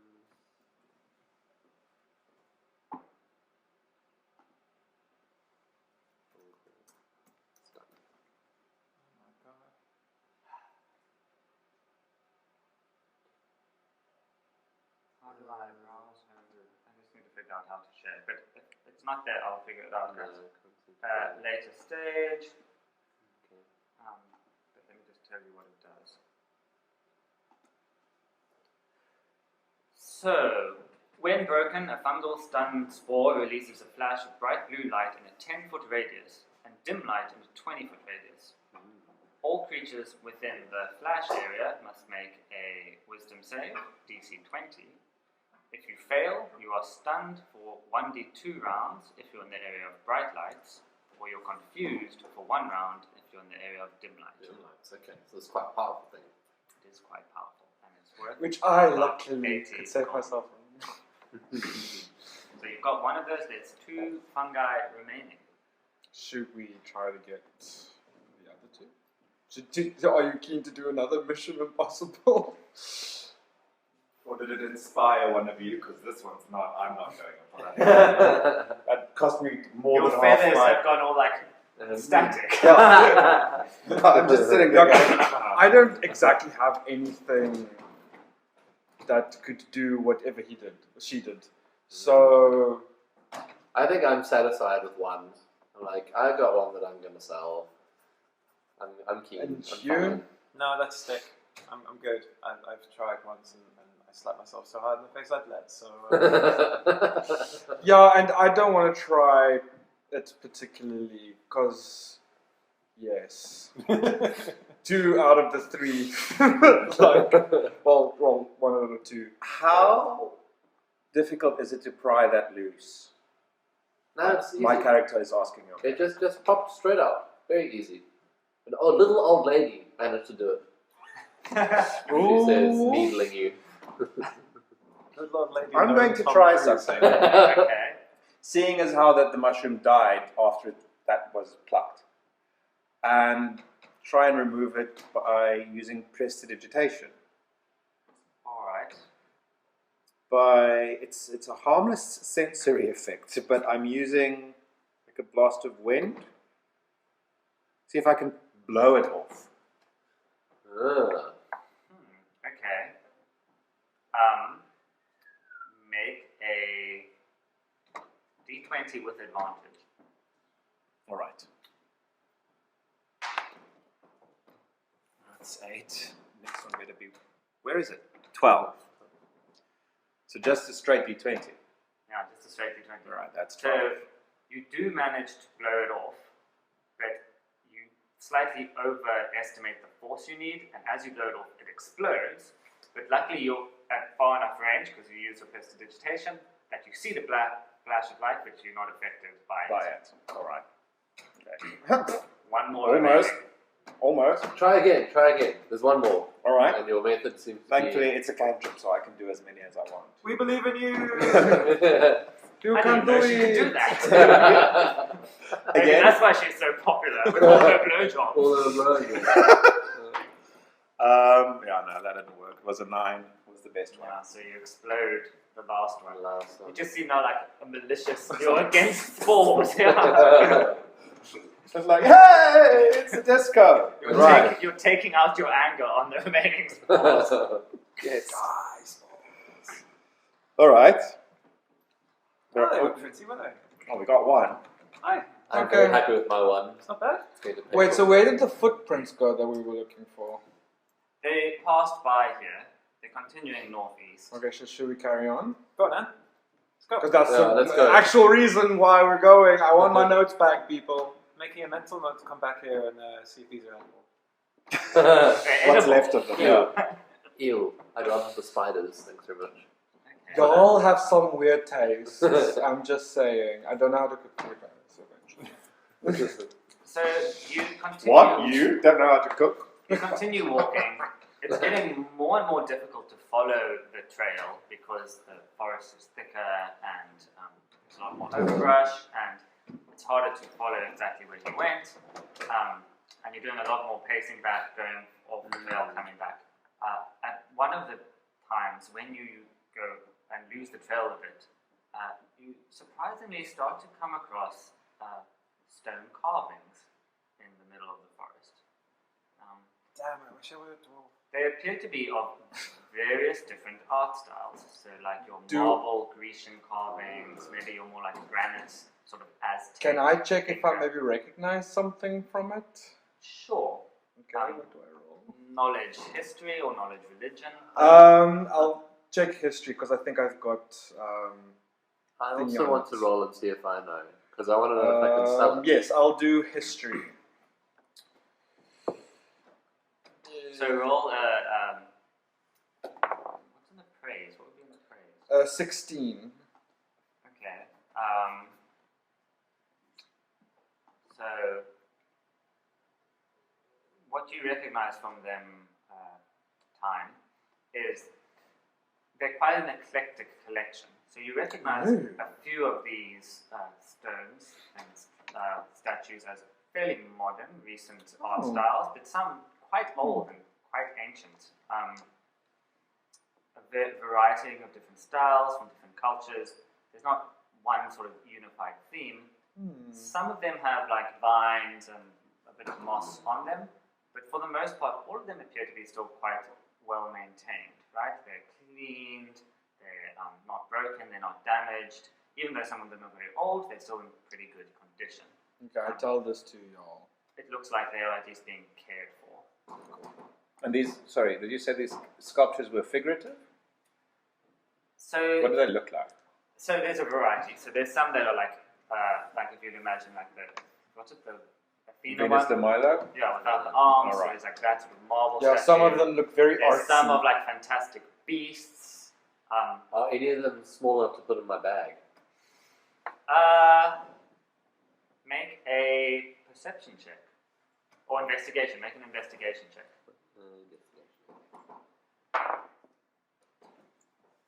16 plus 3. 19. So you do come across like sort of nestled on a stump in a tree. There's a small stone figurine that looks like a sort of a somewhat abstract carving of a humanoid figure. Obviously, just like very basic legs, arms, a bust, but no real fine details. It looks very pretty. It seems to be made out of maybe like a marble or quartz or something. But you could probably pick it up with your hands. Okay. I do pick it up with my hands. What do you want to crush it? Look, do I notice that he's taking something? Are you doing it? He's sneakily? slapping his I'm hand. doing it sneakily. Make a stealth. Make a perception. Okay. Sleight of hand. Sleight of hand. Make a sleight of hand. Make a perception. 10. 4.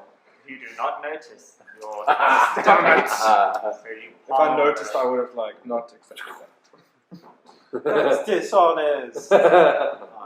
I know. While I make my money.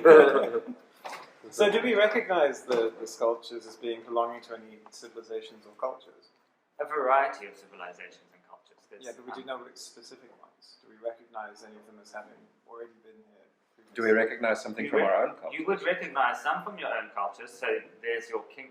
So basically, before the Virgin Age, there was a big empire, but most of it was lost during this Undying One's Tyranny. Yeah. So there's not a lot of actually knowing what happened before then. So there's a lot of things that you don't recognize at all that are clearly quite old, but there's also your recent culture from the sort of southern kingdoms. And you do recognize maybe some of the art styles. You recognize maybe sort of similar frescoes on the chapel that you see here. It looks like some of them probably made by human hands, potentially some not made by human hands. I say somebody has been bringing these things here and is probably near here now, so we should skedoodle.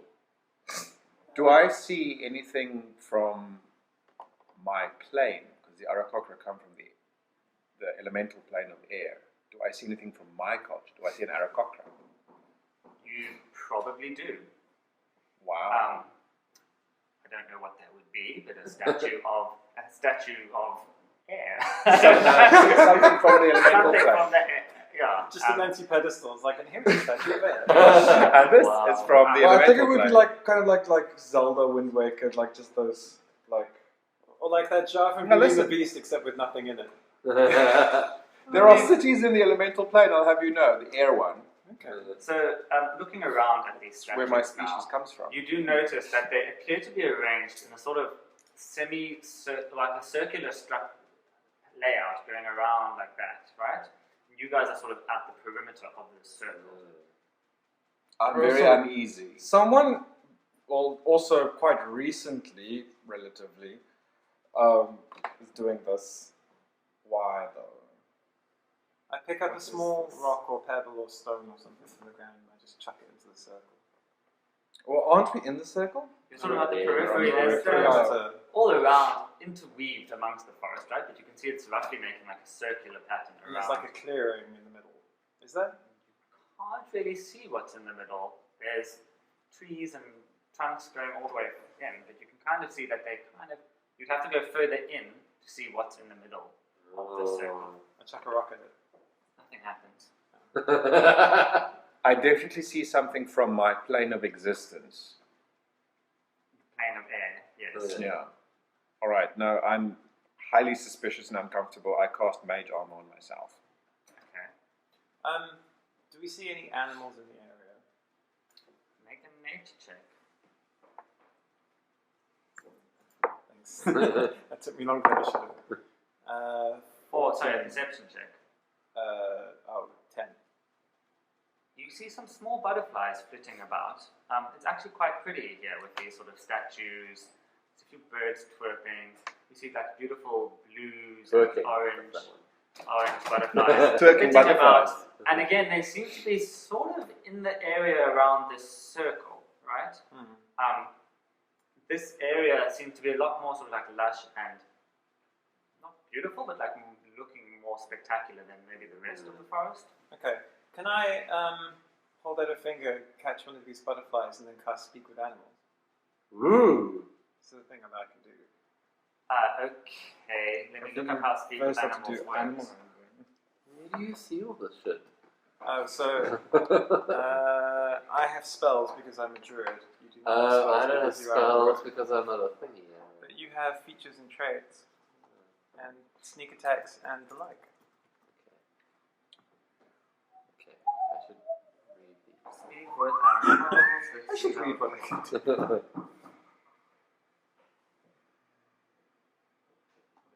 Knowledge and awareness of any beast are intelligent, but unknown beasts can give you information about nearby locations and monsters, including whatever they can perceive or perceive within the past day. You might be able to. Okay. So you cast Speak with Animals on a butterfly. No, on myself, and then I can Yeah. talk to a butterfly. Alright. You can talk to a butterfly now. Hiya.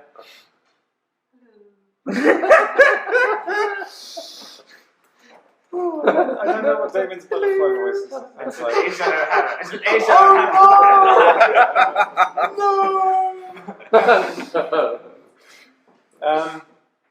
it's a nice place you got there.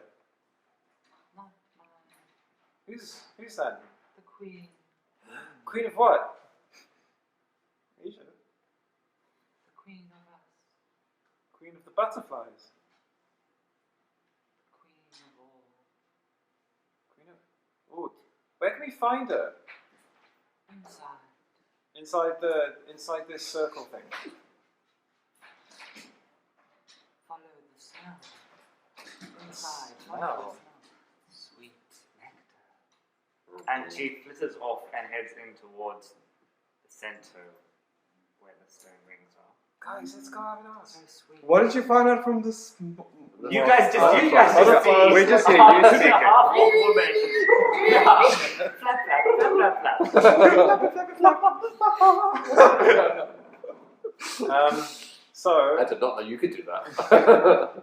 right, this is going to sound crazy, but the I butterfly speak to says, butterflies. the butterfly says that inside the circle, there's a nice lady. We should go speak to her. We should follow the smell, whatever that means. Oh, okay. I'm very dubious and think I should sneak to the one side while you are exploring. So he tries to sneak away. I try to sneak away. Okay, so like around. So But to away the from side. us. So, well, yeah, so I'm going to like sneak to the side and watch what happens. Okay. Do we realize that he's sneaking Are away? you letting people know, or are you just... No, I was going to let you know. Like, Oh. I'm just going to watch from over here. Okay. Okay. Well, what say you? I say we trust. Well, we see what the butterflies are going on about. Trust the butterfly. The butterflies are a metaphor for life. I'm inclined to trust the butterfly, seeing as we're both creatures of air. But I still, as I cast, what did I say? And I Mage like armor, pretty right? things. Right. That's So very good. I'll follow you guys in, but casting mage armor because I'm hella low on health points, and then as I do that for a bonus action, this is something that's a racial feature. A gust of air propels me 10 feet into the air. Oh, wow. Oh, A gust of wind God. propels me 10 feet up. I can Oh. hover. Like 10 feet is. Yeah, that's just about Like the ceiling. 3 times as high as you are. If you're a gnome. You're like at the, Oh, your head is at the ceiling, basically. Yeah. It's twice my body height as the creature that I am. I'm 5 foot tall. I am 3 foot. Just in case you guys want. Yeah, so it's three times your height. I'm now hovering above you. God, I'm 6'9". I'm not used to being the tallest person. You are easily You're the half tallest. orc. And we're buddies! Like, we're up the to your tallest and the knees. shortest. Or 2 of the shortest. Just like, give me 5. Yay! So you guys start heading in towards the forest, into the center of where the statues are. Aye. You have a little bit of elevation, but still there's thick trees and stuff, so you can't see too far ahead of you. They very soon disappear out of your sight because, yeah, you can't see them. It's quite thick. There's lots of trees and trunks, and it's a reasonably large. And we structure, just right? think, oh, he's got, or she's got whatever. So you're going to I'll stay call back outside? like, come on, Anne. Okay, so I follow. Okay, so as you like scream, we just like. you sort of head towards the center of this circular thing. There's still statues dotted around, and as you do, you come to a clearing with a hill up at the top. And it seems like the hill goes up, it's a bit taller than you, and it seems to be, it sort of ends quite suddenly in like a flat top, a bit like a mesa, right? But it's maybe 40 feet up, and you can see that there are clearly stone steps going up the side of the hill towards the top. Okay. I mean, to be fair, this seems like the kind of place that an Wait, explorer... do we smell? You can... Gone. Your butterfly friend said something about sweet smell. Do we smell? You all begin to smell a vaguely sweet, pleasant smell in the air. Do we realize where this smell is coming from? It seems to be wafting through the air. There's no particular source yet. You can also hear the sounds of sort of small to medium-sized items being sort of picked up or put down or scraped along surfaces. There's also a faint From up the stairs. From up the stairs at the top of the hill. There's also a faint glow of light. You can hear voices. It's too. You can't quite make out what language it is or what they're saying. You can hear the voices. They appear to be calm, humanoid, and Well, they seem calm. yeah. Can you Yeah. see anything from up there? Well, he's Barely. like just. Alright, so I take out my 2 daggers Ooh. Okay. and fly. Oh, So I just wield my 2 daggers and I fly higher to isn't see it what's maybe going a on. bit too extreme? They're daggers, I'm just holding them. Okay. So as you Let's fly, go up. as you fly up, the top of the hill sort of comes into view as you go up like this, and you can see a host of bay creatures all gathered there, from tiny sort of sprites, no bigger than a butterfly, to almost human figures, only made out of tree branches and twigs and made apparently out of trees, to sort of strange creatures completely beyond belief. Should we just go up there? In the corner, there's a large creature with wings, Yeah, no, but the body of what looks to be an elven woman, and from the waist up and from the belly down is what appears to be like a giant snake. She has a harp in her hand and she's gently strumming it. I think I have a picture for you guys. So you trust the half snake lady? But we don't know this though. Yeah, so Yeah, we he don't really knows that. Yeah. So I'm seeing all of this. You maybe have some racial memory of snakes. Something Clutching genetic going the on there. daggers ever So so she looks a slightly. little bit like that. Oh, she's Oh. extra. She is extra. Yeah. She's gorgeous. I work out like this. And they're sort of like Oh, I broke a creatures scale. like that, sitting around. Ooh. Oh, they didn't look too terrifying. I don't They're know. nice.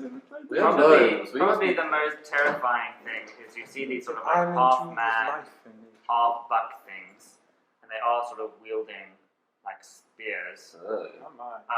But so they all seem to be sort of milling around, and they have platters of like fruits and vegetables and leaves, and they appear to be like setting up for a bit of like a banquet. Oh, that sounds pleasant. Are you trying to go up stealthily, or are you making? Noise. No, I didn't do a stealth. I just went up like, I have mage armor and my knives, but I didn't think to go stealthy because I'm not entirely with it. So as you come up, a lot of these creatures turn to look at you. Conversation sort of stops. The thing playing a harp sort of stops abruptly. All go silent as the faces stare at you. There's one woman in particular that looks almost humanoid, but has sort of glowing orange skin, large sort of dragonfly fairy wings, flowing robe, and her hair is sort of tangled, like bright red and orange, but like tangled with leaves and twigs, almost to the point that it sort of makes a crown or like a tiara, but like a very natural looking tiara. Makes you think of Literally woke up like this. Exactly. Makes me think of what? Camping one. Keyleth. Yes. Right. Vaguely of Keyleth. All right. So she turns and she sees you. She sort of smiles. She goes, "Well, isn't this a surprise?" Which language? Common. In common. Oh. Do you speak my language, young one? I speak common. Why don't you join us for a meal? It is not often I get visitors at my table. You must have traveled far. Come, tell me what brings you to my... What is happening? That was we're all chilling So down. I'm slightly concerned. It's like, I don't know if I want to. What is this? I don't consent to this. What are you We doing? were just about to dine and celebrate the joys of the spring harvest. Harvest festival. All right. Do I have any racial memory of something like this? Being a creature from another plane as well, myself. So, roll a knowledge arcana. Arcana, all right. 14 plus 3. 17. So these are fae. Right. And you know that like there are really nice fae and there are really bad fae. Mm-hmm. None of these are making your spidey sense tingle. And yeah, sometimes there could be, I'm afraid I'm not going to be very helpful with you. Sometimes there can be perfectly pleasant fae that will invite you to a dinner table. Sometimes they'll invite you to the dinner table and then And eat slit your you. throat, right. But you aren't getting any bad vibes from them at the moment. What else can I tell you? Can you tell me anything about the languages that I can expect them to be Probably conversing they would in? speak Sylvan. Sylvan? All right. Damn, I don't speak Sylvan. I do. Yeah, man. I speak Gnomish. Where do I see what's? No, we speak Gnomish. Oh. Common and Gnomish. All right. Yeah. I relax a little bit and I say, I'm actually part of a company of people looking for a lost meaning, like an unpleasant person. Are you from the village then? Yes, yes. Oh, please don't just stand there or float Hover. there. Over there. Please, come up, sit down. What is Tell me- happening? Tell me all about it. Should I invite the other fellows who can't fly? All are most welcome. All right, 1 second. And those two All like deer the- things the- pick up like a log and like bring it forward to make like an impromptu bench for you guys to sit on. Oh. All right. Okay. So I land And then like little birds come up and like And- put out napkins. and I That'd be cast like a a message princess. to you. Yes. We have a connection. I cast message. Okay. And I tell you, and you just hear my voice in your head going, listen, there are Fae up here. They're inviting us to have lunch with them, apparently. And I think it's cool. I'm eating. Okay, People guys. respond to this. You may respond to this message. Bird guy says we've been invited for lunch. Shall we go? The Fae is inviting. Yeah, well, I'm pretty sure the ones that have taken damage would like to eat something. Lunch so. with who? With some Fae. He didn't say. He just said that he was fine, that it looked okay. Oh, fair enough. Come on, Hey. Okay. Sorry. All right, so while they're figuring out what they're doing, I'm sitting down Okay, we're and going up. We're going up. It sounds fine. So you sit down and she next goes, to Lady. yeah, and the rest of you come and sit down. Uh-huh. She goes, greetings. Hmm. I am Azata. Zata. Azata. This is my realm. You are all most welcome and safe. She looks around at you and she's like, a cocker, gnomes, and a half-orc. What unusual company. This is a very unusual company. And tell me, what are your names and what brings you to my realm? And she starts by looking at you, Right, what's her name again? Sorry? Azata. Azata. I also want to write this down somewhere. So I My note taking is completely fallen by the way. So. I introduce myself to her and I say my actual Arakokra name, which is difficult to pronounce, so I'm not even going to try. What is that? It's a lot of clicks. It's like if I spoke about you, then yeah, it's like click click click click click. Awesome. Bibi's a horrible name. And then I said, but She tries to speak back to you in that language. It's quite rusty. She tells you it is a delight to meet an Aarakocra. Took Eric off. Many years she has seen one of your kind. It's been a while. As well as- Time And I hope you'll bouquet. forgive her for the rustiness of her language. She I'm- tries to pronounce your name and she horribly botches it. I'm delighted at her trying, and I say you can call me Baldagar. Zeldagar, what a lovely name. And then she looks towards, I guess, who wants to sit down next. With the blood trickling from my eye. It's like I'm still hurt somewhere. I'm just sitting like on the edge of the bench. I don't know how this bench Yeah, is. so it's a long log. Okay, And then, if- like, in front of you is a table, and there's, like, fruits and some things that look edible, and mushrooms and fungi. And then there's some that are just, like, leaves. And, like, piles of grass. You know? Oh. And some of the fae that are more deer-like are, like, nibbling the leaves and Okay. stuff. Oh, it's Well, I'm vegan. probably next to Beldagar. Baldagar. Baldagar. Baldagar. I'm Time bouquet. Charming. I have very liberal parents. I knew his parents. They were terrible people. They were at a loss for a name. It's like, shit, we didn't think of that. We're out of time. Okay. It's always good to eat with the family, isn't it? As you can You see, might I have add a rather elbows. large family. And she points to the rest of you. And she then looks at you. Bodida. So I greeted Sylvan. Bodida. Bodida. Bodida. Shemai? What language is this? This is Welsh. She okay. smiles and she appears to be flattered and taken aback. And she's like, oh, but I recognize you. You are no stranger to our forest. Milady.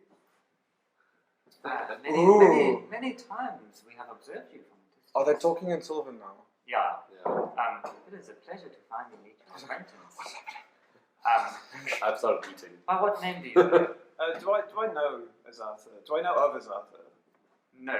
You know they are Fae in the forest. Okay. You've never heard of the Fae Queen. Generally when you do see a Fae creature, either it's like the Nixies, which are like more animalistic Yeah. and to be avoided, or negotiated. Little bastards, really. The bigger, more intelligent ones, you've maybe seen them off at a distance, but they're quite reclusive. They generally stay further away in the forest, and this is like probably deeper into the forest than you've ever gone. And when you have seen them, they're usually like, they don't stop to chat, or like they disappear. Alright, where I'm known as Crack, my lady. That's never going to get old, is it? And I gotta say, it's absolutely my pleasure. I tend to leave these parts of the forest to your kind. Would you like a Sylvan name? Oh, please. I don't know what it is. I'm going to say you can choose a more... Well, maybe I have a Sylvan name already. Among my people, we call you Crack. Among my people, we call you... I don't know, maybe... Eleshinara or something. I don't know. I mean, like, if we're going on the basis that Sylvan is Welsh, then what's a like Welsh name? Angharad or Blodwen or What's like- Bronwen. What's something that's nice to pronounce? What's like heavy foot or something? Heavy Foot. Yeah, because like your Because we name our girls Heavy Foot. No, because they name you like they wouldn't know what you are, but they name you descriptively as like the big half-orc hunter that traipses through the forest. I was Right? probably about as good at Welsh in school as Robbie was at Afrikaans. So like green person or yeah, it'll come to me. Okay. Let me look it up. so it'll be something like that, right? Like something. We call you Green Thing. I'm lying. No, wait. Hang on. Bigfoot. You know the word for red is in Welsh. What? It's just koch. Koch. Among my people, they call you Koch. It's a joke. It's a joke because you are green. That would actually be very fair. Actually, amongst my people, we call you Koch. It means red.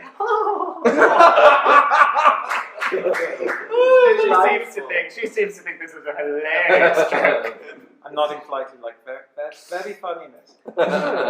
So tell me, Koch, what brings you to my forest? What brings you so deep into the forest? Well, we had a couple of visitors to town, and they were, well, to be honest, they were buggered about. Do they know where my notes are? So one of them was coming around making a nuisance of himself. He took this one's notes and this one's money. No, My like, money. he owes this one money. This one. This one. Yes. This one needs I don't know. And well, to be honest, and I know there's bad things that can befall people who wander into the forest unsupervised. So I thought we'd come in and we'd see if we could find it. And what would Yeah, make I'm you worried. think you would It's come all the way out It's like here? I'm not catching this. Well, we followed conversation. his tracks. Curious. I don't know. Have you or any of your fae? Have you seen a wandering idiot? It looks much like, isn't No, his he's not brother with you. with us? No, he's not with you. He's dead in town. He's a bit of a coward. She says, my kindred know this forest like the back of their hand. If the person you are seeking has come this way, if anyone can find them, we can. And she sort of beckons towards those two half-deer, half-man warriors. Are they hard? I Makes don't me know. think of- Are you a furry? Yeah. They have I deer like- I like- penises. They have deer penises. They're like centaurs, But deer, like- deer centaurs. like visible, like we can see. Possibly. Just there, like a dog's, like a lipstick. They're Oh not my currently gosh. engorged. Okay. Michael. So you see these. Upon hearing that your friend has sort of wandered off into her domain, she says, "Well, no one knows the domain better than my kindred. If anyone can find them, they can." And she sort of indicates to the two of them, and they look and nod, and they sort of bound off deep into the forest, heading northeast. Well, I gotta say, mistress, they're awful good looking. And oh, thank you, too kind. They are my sons. I birthed them out of a clay pot. Wait, we don't hear this song. No, I'm busy eating fruit. So, Oh, I am Thomas. sorry. This is. this is what makes you think of. Actually, Yes, just like that. Can I do something meta? Yeah. Sure.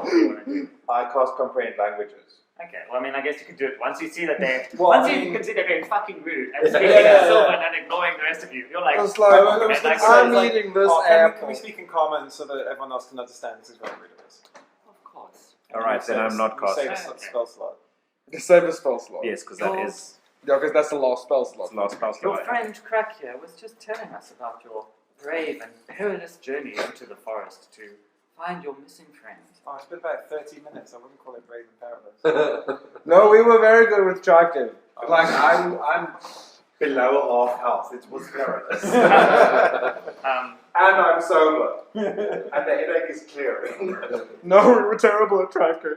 As he rightly points out, it is exceedingly dangerous around these parts, and I would not advise you go any deeper into the forest. Won't you all rest here a while, and we shall wait and see what my brave warriors find. Oh, But good, Oh, because well, I'm if they're gonna look myself with fruit. for us, then we might as well just take a rest now. And it's not every Like day a short that you, rest. It's not every day you meet a fairy goddess. Yeah, and look, a nice bouquet. Banquet. That's you! That's you. Your name's Bouquet. Yes, a nice banquet of leaves. And berries. And there's berries and like stuff. Is there strawberries?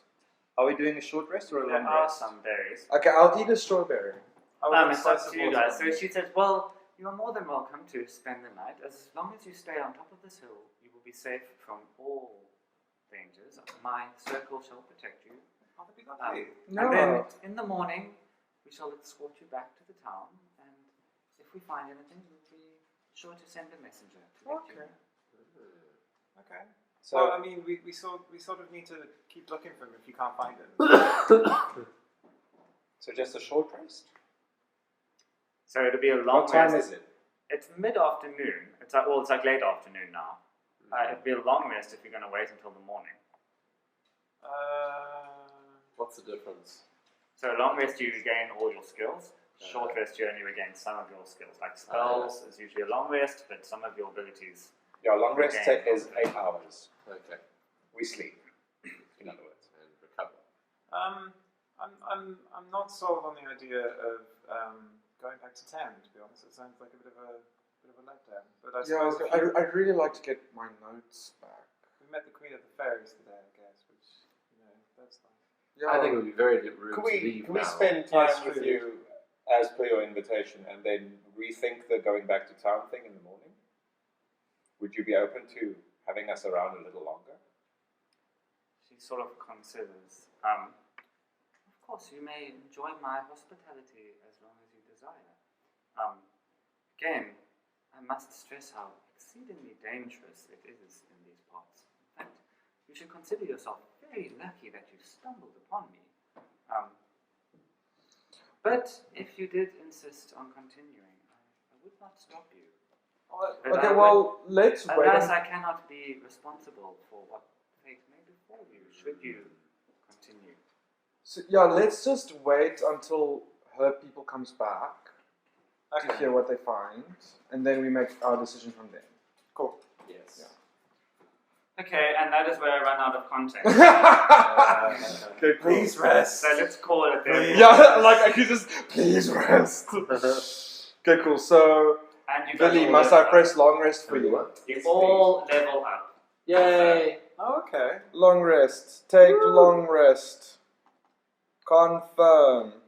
You have taken your long rest, and you're back to 7 health. Back to 7 health. So good. Up to 10. But we level up. You level up. Oh, do we level up? Level up. Ooh. I get to choose my school. How do I level up? I get to do something, I think. So wild shaking. I think you need to click the little hammer and anvil. Level 2. What can I do with level 2? And then you add a level. Well, I want to go to level 20. That's no. Yeah. That's not yet. So you guys are, from being just normal village people, you've now braved the forest on your first little adventure and This is gained a little bit of experience. good point. What And has changed? potentially an ally. Yeah. Potentially. And Azat, Queen of the Fairies. It's sort of like going outside in your small village, in your hamlet, and then just like running into a celebrity. Like, oh, It's Beyonce. Beyonce. Yeah, Beyonce, what are you doing here? Taking ethereal tea in the forest. No, you know who it would be? It would be Kate Blanchett. Yes. Oh, I forgot. I can play the bagpipes. I play the bagpipes so that we can fall Oh, asleep. there we go. Yes. Make a performance. Yeah. Do you have a performance check or something? Performance, yes, Yeah. okay. Unless I roll a 20. Or what, this one? Yeah. And then add whatever your performance modifier is. 11 plus 1. 12. Okay, so you play a decent tune on the bagpipes. Yeah. It's not calming. It doesn't sing you to The your rest. bagpipes will never Yeah, calm. you play the bagpipes, but it doesn't help you guys sleep. The half snake-like thing that was sitting there playing her harp is quite charmed by it, and she compliments you on your Thank you, Snake Lady. bagpiping, and she asks you if you have any other musical skills. Do you sing? Do you know any tunes? Only ancient gnomish tunes, if those count. Which I'm not going to sing I would for be you. most pleased to hear that. Ancient gnomish things of the past. Make what would that be? Like knowledge history? History, okay. Oh, shit. That is a 9. 12. Do you particularly know ancient Gnomish? No, it says gnomish, but I know ancient gnomish tunes because I'm an old gnome. Yeah, so your 12. memory is a bit foggy, right? You're quite old. You can recall like one or two, but only like partially. Nonetheless, she is very pleased with it. I mean, you guys sort of spend the evening Hanging out. Just jamming, you know, like playing a half bagpipe jam. Wow. Everyone loves it. It's like experimental, you know. It's like acid jazz. That's amazing. The rest of you, is there anything you guys want to do while you're enjoying the company? Just a question. Like obviously, like I've known spells and prepared spells. When do I prepare spells? You can prepare them during long rest. Long rest. Long rest, okay. Then I'll prepare some spells. How many can you have prepared? At this stage 4. Alright. That's cool. Ooh, I get one more spell. Lucky me. Shouldn't we try and ask them about stuff that's exciting in the forest? Oh yeah. Because Right, I I'd have like to ask, persuasion and deception and all sorts of things. I'd like to ask the fairy queen, or the butterfly queen, as well, because I didn't quite get it, that about the statue that I recognize from my plane. Like, how is it there? How did that get to be there? Does she know? Mm-hmm.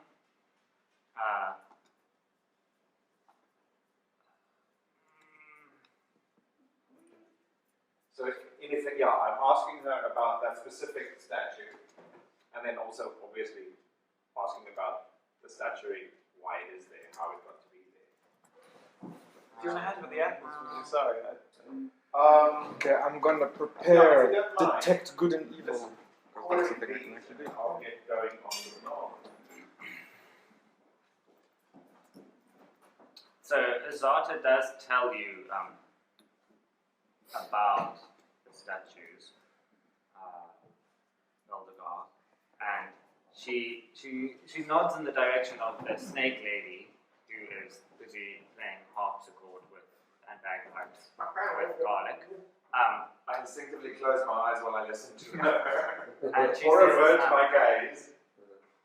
and she says, my partner over there, who is also female, is a Lilland.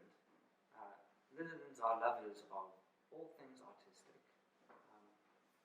We have resided in this forest over many centuries, and during that time we have had the opportunity to collect many a beautiful thing. The statues you walk past on your way up here are actually part of her collection. They are most dear to her. And then I compliment her partner on the statue from my play, saying that it's been a very long time since I've seen anything from my own play. She says, "Oh yes, it is one of my favorites. I don't suppose you would have any yourself." I didn't bring any with me now. Yeah. And she would probably pick up that there's a sense of remorse Loss. Okay. in me saying I didn't bring any with me. All right. I didn't intend to stay here that long. And then I asked for a drink of some kind. You get handed like a big leaf that has some sort of like sweet, clearly non-alcoholic, but sweet sort of nectar in it. Alright, but I don't have anything that's intoxicating. Um, Something enchanted. and you can roll like knowledge in nature. Alright, that sounds interesting.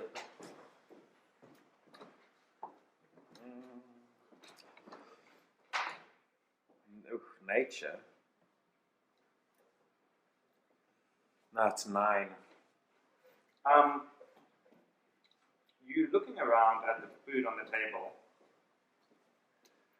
There are some mushrooms and stuff on there that have like bright red colors with white dots, and other sort of like bright blue, bright green. That's the blue ones. Hazardous, probably poisonous things, but some of the Fae, you notice that some of the Fae eat them, others don't. Alright. None of them are laid out in your guys' vicinity. So they are there on the table, but they're sort of kept a little bit separate from the rest of you. Eat the blue ones. I mean, you guys can make knowledge nature checks if you want also around. Yes, I Right, shall. so I... You roll a 5. Eat the red ones! I I'm roll curious and I eat. a 2. Are there any air elementally Fey-ish creatures that I can see eating some of these? Not with your 9. Wait, that's my medicine or my nature check. Yeah. My passive perception, I think, is a little bit higher. Do I notice anyone else eating something?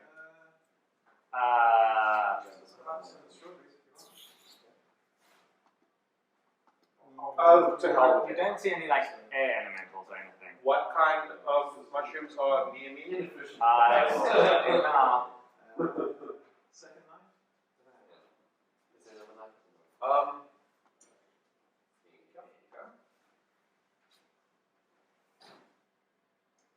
So while this is going on, Crack would like to ask a question, please. I eat the nearest one. So, actually, I wanted to ask this staff bugger who's wandering into the forest. He seemed to have got it into his head that there might be shards of the staff of Archival in here somewhere. That he's looking for things that they might have great power. I don't suppose you'd have any idea if there's any truth to that. That is right, isn't it? Staffs of Archival, you say? Aye, the staff we chucked into the Undying and While like a load of nonsense, really. while chomping down on the nearest glowiest mushroom, Roll a d4, by the way. I chip in saying, he means the staff of, or she means the staff of Evergreen. Oh, that's the one. Are we, D4. Roll a d4. Billy, are we slicing all of these strawberries? Yes. That's a 2. Okay. I'll tell you what you eat now. Or what the effect is. She says, I can't say that I have. And I have lived here for many centuries. Trust me, if such a thing did exist, be assured that I would know of its existence in these parts. Aye, seems a bit far-fetched, but you know, studies looks are sometimes they get an idea in their head and then they just off, isn't it? Yes, Beat this bonnet. you humans are quite fickle in that way. You aren't a human, but humans are quite fickle in that way, aren't None of us are they? Humanoids. Sorry, the the mortal creatures such as yourself are quite fickle in that way, aren't you? It's not like my mom was a human. Again. You have my sympathies. That's rude. Okay, cool. I've got spells because I've realized there were slots that I could have filled with things. Fill those slots. Fill them slots, bitch. Yeah, it's word. Now I have things like mending. Wait, Billy, can you make a constitution save? Yes. Yes. I'm a cleric. So you're a cleric. Casting spells is what he does. Yes.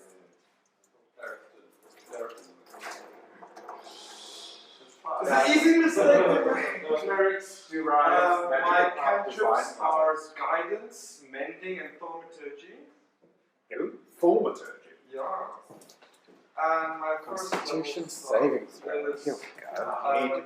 bless and cure wounds that I have Well, always prepared. It's a 17 and saving throw plus 3. Then So you eat a mushroom protect evil and you suddenly overwhelmed with a sense of tiredness, I like a have strong speak sedative, as if to go to sleep. But you are quite experienced in the usage of drugs, so what should probably have knocked you out, you managed to only feel slightly Druids consider it Alright.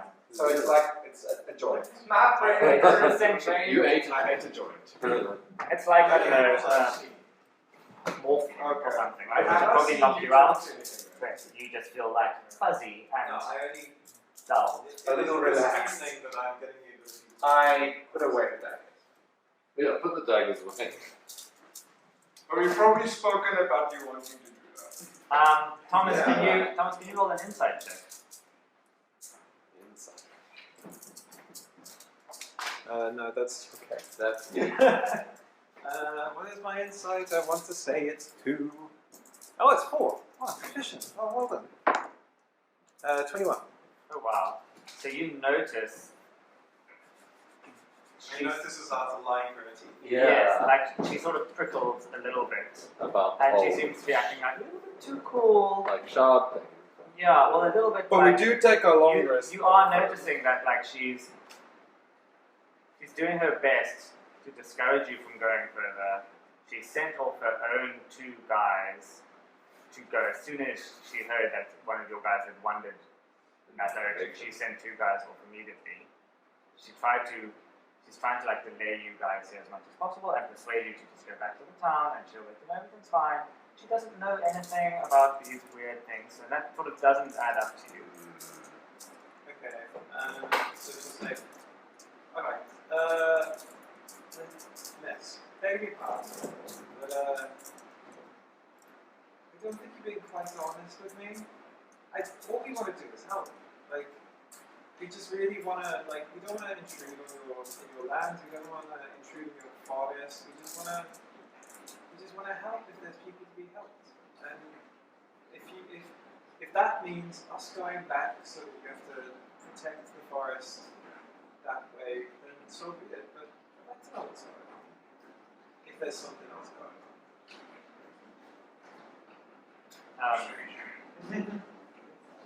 Yeah, make a diplomacy or persuasion check. I'm not persuasive. But I am pretty persuasive. I add my voice to yours and say, It's 15. hey. Yes. I'm also going to begin the game screen if we maybe nudge ourselves into an encounter that we can have some tools for you to work with. Okay. Alright, Well, so- yeah, I don't have it prepared, but you guys want to fight the Queen of the Fae. No, I'm not saying that we fight the Queen of the Fae, but who knows where this is going, right? Yeah. So she looks at you. What was your question again? You wanted to know what's going on. So Well, she just, says, I got the impression that she was keeping something back from us, and that, like, we just want to know. so she says, It's your You offering have- assistance somehow. Yeah, She says- basically. my dear child, you have already done much. You have brought the matter to our attention, and if your friend can be found, and say, you will do all in your power to return him to you safely. What's so dangerous in the forest that we can't? What's so dangerous in the forest that you must keep us from? are many dangers in the forest. And like I said, I will not keep you from anything. If you wish to go, you may go. But I can only advise against it. I have known you very shortly, but I feel like you and I have a connection, and I would so hate for you to, for some ill fate to befall you. Tweet. Your bag, My bagpipe. I hate for something terrible to happen. What a flammable store you have here. Oh, wouldn't it be a shame if someone just came along with Yeah, a you match? do notice that there's now like a slight tension, and she's still being friendly, but she's like, Drop this. yeah, she's like, she has a dangerous look in her eyes. And now you have a DM screen. I don't need a DM screen. Oh no, but like just in case. I'm out of questions. Robbie? Look at all the pretty things. Can I ask my snake lady about how old she is? Oh, wait, you are a freak. Fine. So that I can know whether she was here when the stabby, snatchy spear thing happened. Okay. My God, how old are you? So, how are you asking her this? She recognizes one of my ancient gnomish tunes, and I say that one has been in my family for I guess 2 generations because they lived for 500 years. My great grandmother taught it to me. How do you know it? You must be older than you look. Yeah, I must have been a sly little serpent back then. But it really does take me back. There's nothing but in here. Let's see. Which must have been 300 or 350 years back when I first heard that song. Such a pretty ditty. 300 and how many? 300 or 350 years ago when she heard that song. Oh, I must have been no more than. Oh, I could have been older than 500 or 600 back then. Just a teenager, really. Alright, Probably about. How old did you say you were? 490. Probably close to your age. You look very this good is for her. pre-Verdant age. then. Yes, so she's Verdant pretty age was good. 947 years ago. Yeah. So she was probably about 500, she says, and it was about 350 years ago. So it was just post Verdant age. Just first. Just post. So you lived in the aftermath, just after the destruction of the undead, you have the undying one and the undead armies. For as long as this forest has existed, so have we. Here we go. Wall building! Yeah! The forest. Right. Is there a law master that we can. Let's say this discussion is piquing my interest, Okay. and I'd like to know more about that time. What can she remember from the beginning of the forest? What was it like? Because I tell her the legend that you told us about the origin of the forest. I say, these people, all the people around here believe this to be true. And I'd very much like to hear your insight or memories. Like conversation, Yeah. but also finding out some history. So she tells you that, so she's existed for as long as the forest has existed. Before that, they were on a different plane. On the Feywild. Yeah. They were summoned here at around the same time the forest was summoned, but she was very young back then and she doesn't have a very good memory of how that exactly happened, but since then the forest has always been her home. She says she did know Elgar Earthfist, he was a friend to the forest, and occasionally he would come and visit. But for the most part they have stayed clear of the town to the south. She said that after, she has a look of sadness on her face at one stage, and she does tell you that like after Elgar passed, there were conflicts between the non-Fae that resided in the town, and for a brief time there was bloodshed and ugliness, but for at least the past 400 years we have lived in peace. We have enjoyed the forests with only the occasional visitor, which is why there's always a pleasure and a rare treat to have visitors, but they do try and keep it to a minimum because they know in the past it can be conflict, and it's sort of like an uneasy truce that's being established, and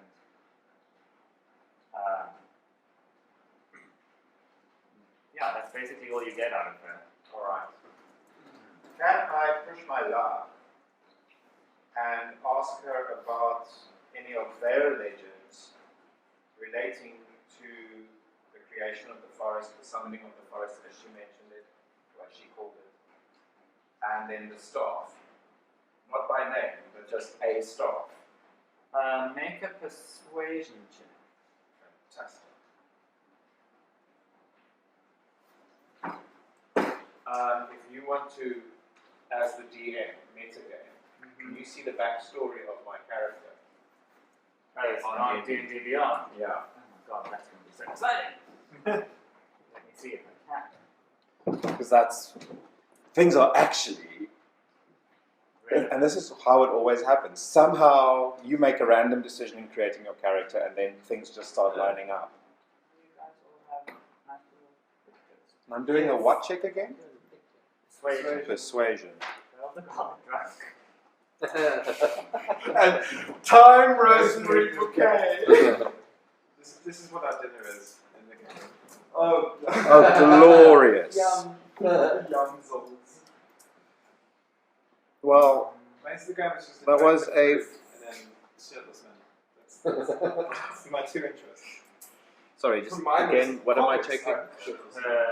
Persuasion. Persuasion. Yes. So it was a 14 plus 2, 16.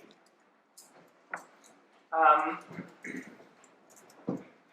it's still Yeah, let me just read recording, your by the way. backstory. Yeah, we're still going on. Oh, that's true. This is happening.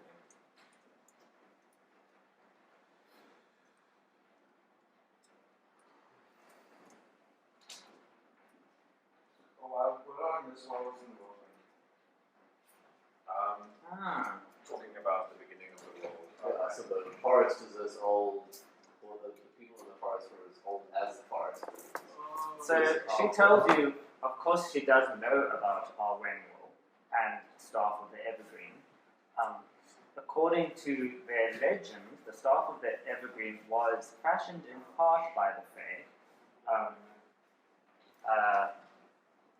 for our Wenwell because she was such a mighty druidess. Some people believe she was even like divine or like a descendant of like Mother Nature. So the Feywilds have their own history of how the staff came to be forged and created. It is said to be one of the most powerful artifacts, and it is believed that when the staff shattered, that the shattering of the staff is actually what created the forest and potentially summoned the Fae into this realm. As to whether this was intentional or accidental on Wenwell's part, she cannot say. But she believes things happen for a reason, right? Right.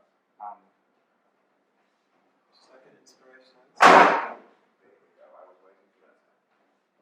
But So, fishing about the staff and the splinters, you can see why I'm fishing, right? yeah. So as far as, according to the legend, she knows that when Wenwell plunged the staff of the Evergreen into the Undying One's heart, the staff shattered, but it remained lodged in the Undying One's heart.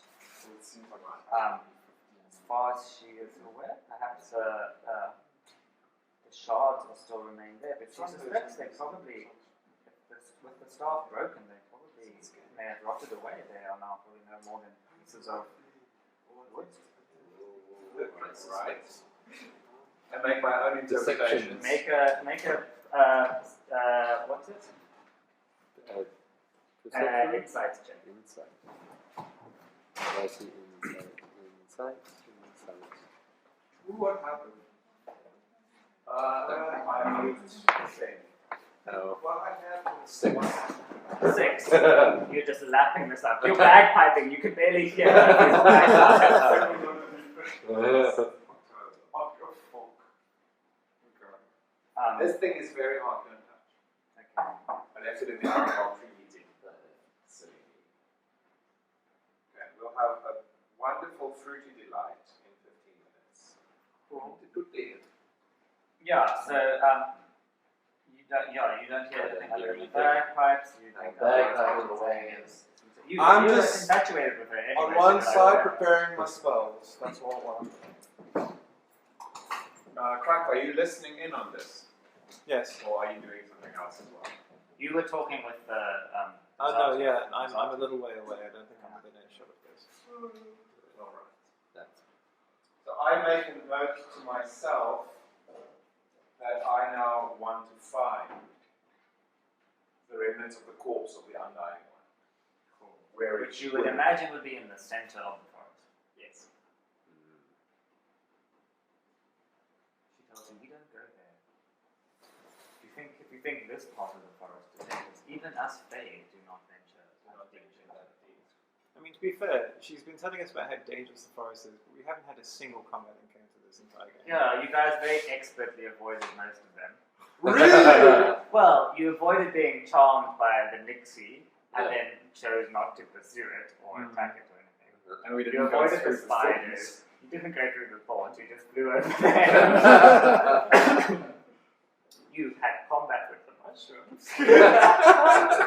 Which I have problems from timely. I wonder how he would actually fare against actual opponents. Oh, There'll definitely, Why be, we wanted there'll that. definitely be combat next game. Next I game. guarantee that. can I ask you to blend some cream, whip some cream? Okay.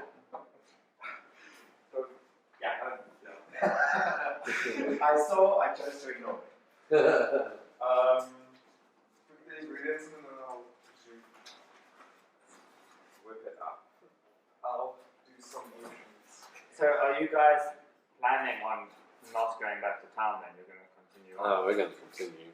Are you communicating that to her? Crack? Well, I mean, we haven't reached any kind Well, of consensus. we said we We're will having wait two until different the morning Yeah. and see if the people come back. We're having two different conversations also, so Yeah. there's no real opportunity for us to come to a consensus. Alright. Do you have any other conversation questions you want to ask her? Who's your caterer? So she asked you, tell me, why did this mean person you said come this far out to our forest anyway?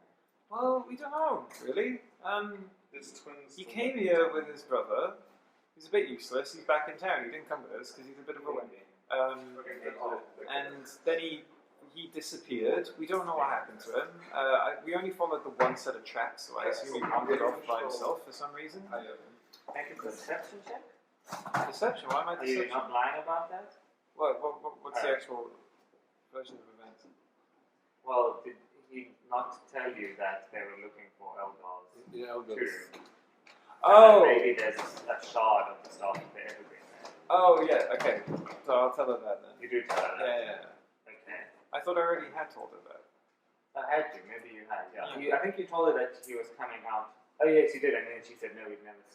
Yeah, we don't know anything about that. Cool. Stop asking questions. We haven't asked about the death of Algar. So you were sad that had happened, or you had said, and then there was fighting. I stopped my bagpipes because I hear the name Algar and I'm interested. Wow. Yeah. What? Sit hom binne en dan druk jy die knop. Ja, maar ek het gedruk en niks gebeur en druk ek harder. Nou dit gaan spat as jy die ding bo die Ja, ek weet liquid nou net getoets wat dit werk. cool. Ek het gelukkig al met sulke goeders gewerk. So, I stop my bagpipe and wander over and say, what happened to Elgar? Well, is he in the rock that's in the village? She looks at you and says, "Oh, Can I persuade her to reveal some more than that? sure, how would you try to persuade her to do your work? Clearly, it's not a topic she wants to talk about. Can I bribe her with my glowing mushroom? That's something shiny for you. Hey, have you seen my glowing mushroom? Oh, my walker is trembling. How would I persuade her? Maybe like, maybe I say something like, "Oh, the local people so annoy me with their superstitious beliefs. I'm absolutely sure that it's not true, and that my great grand gnome told me that Elgar just wandered off into the forest one day, and that's what happened. Not that he turned into stone on the rock, on the hill."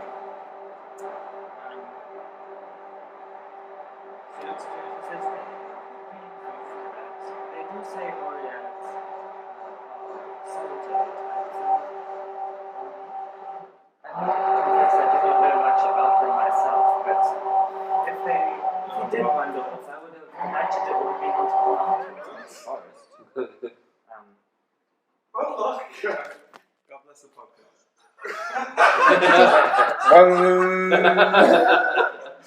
Well, I don't know if I'm doing this right though.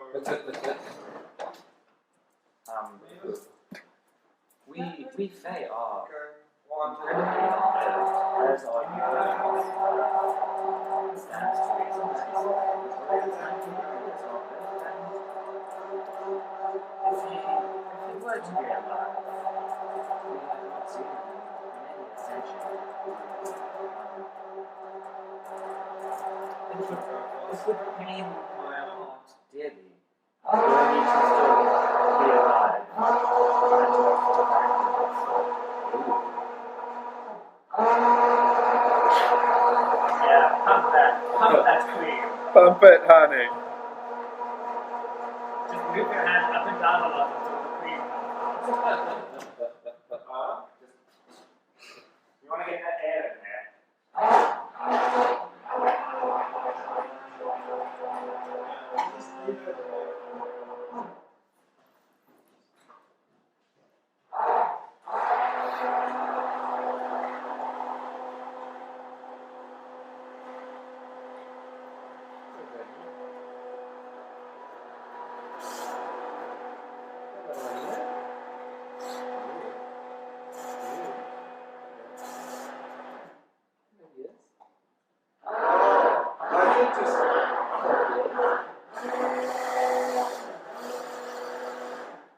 Okay, so it must make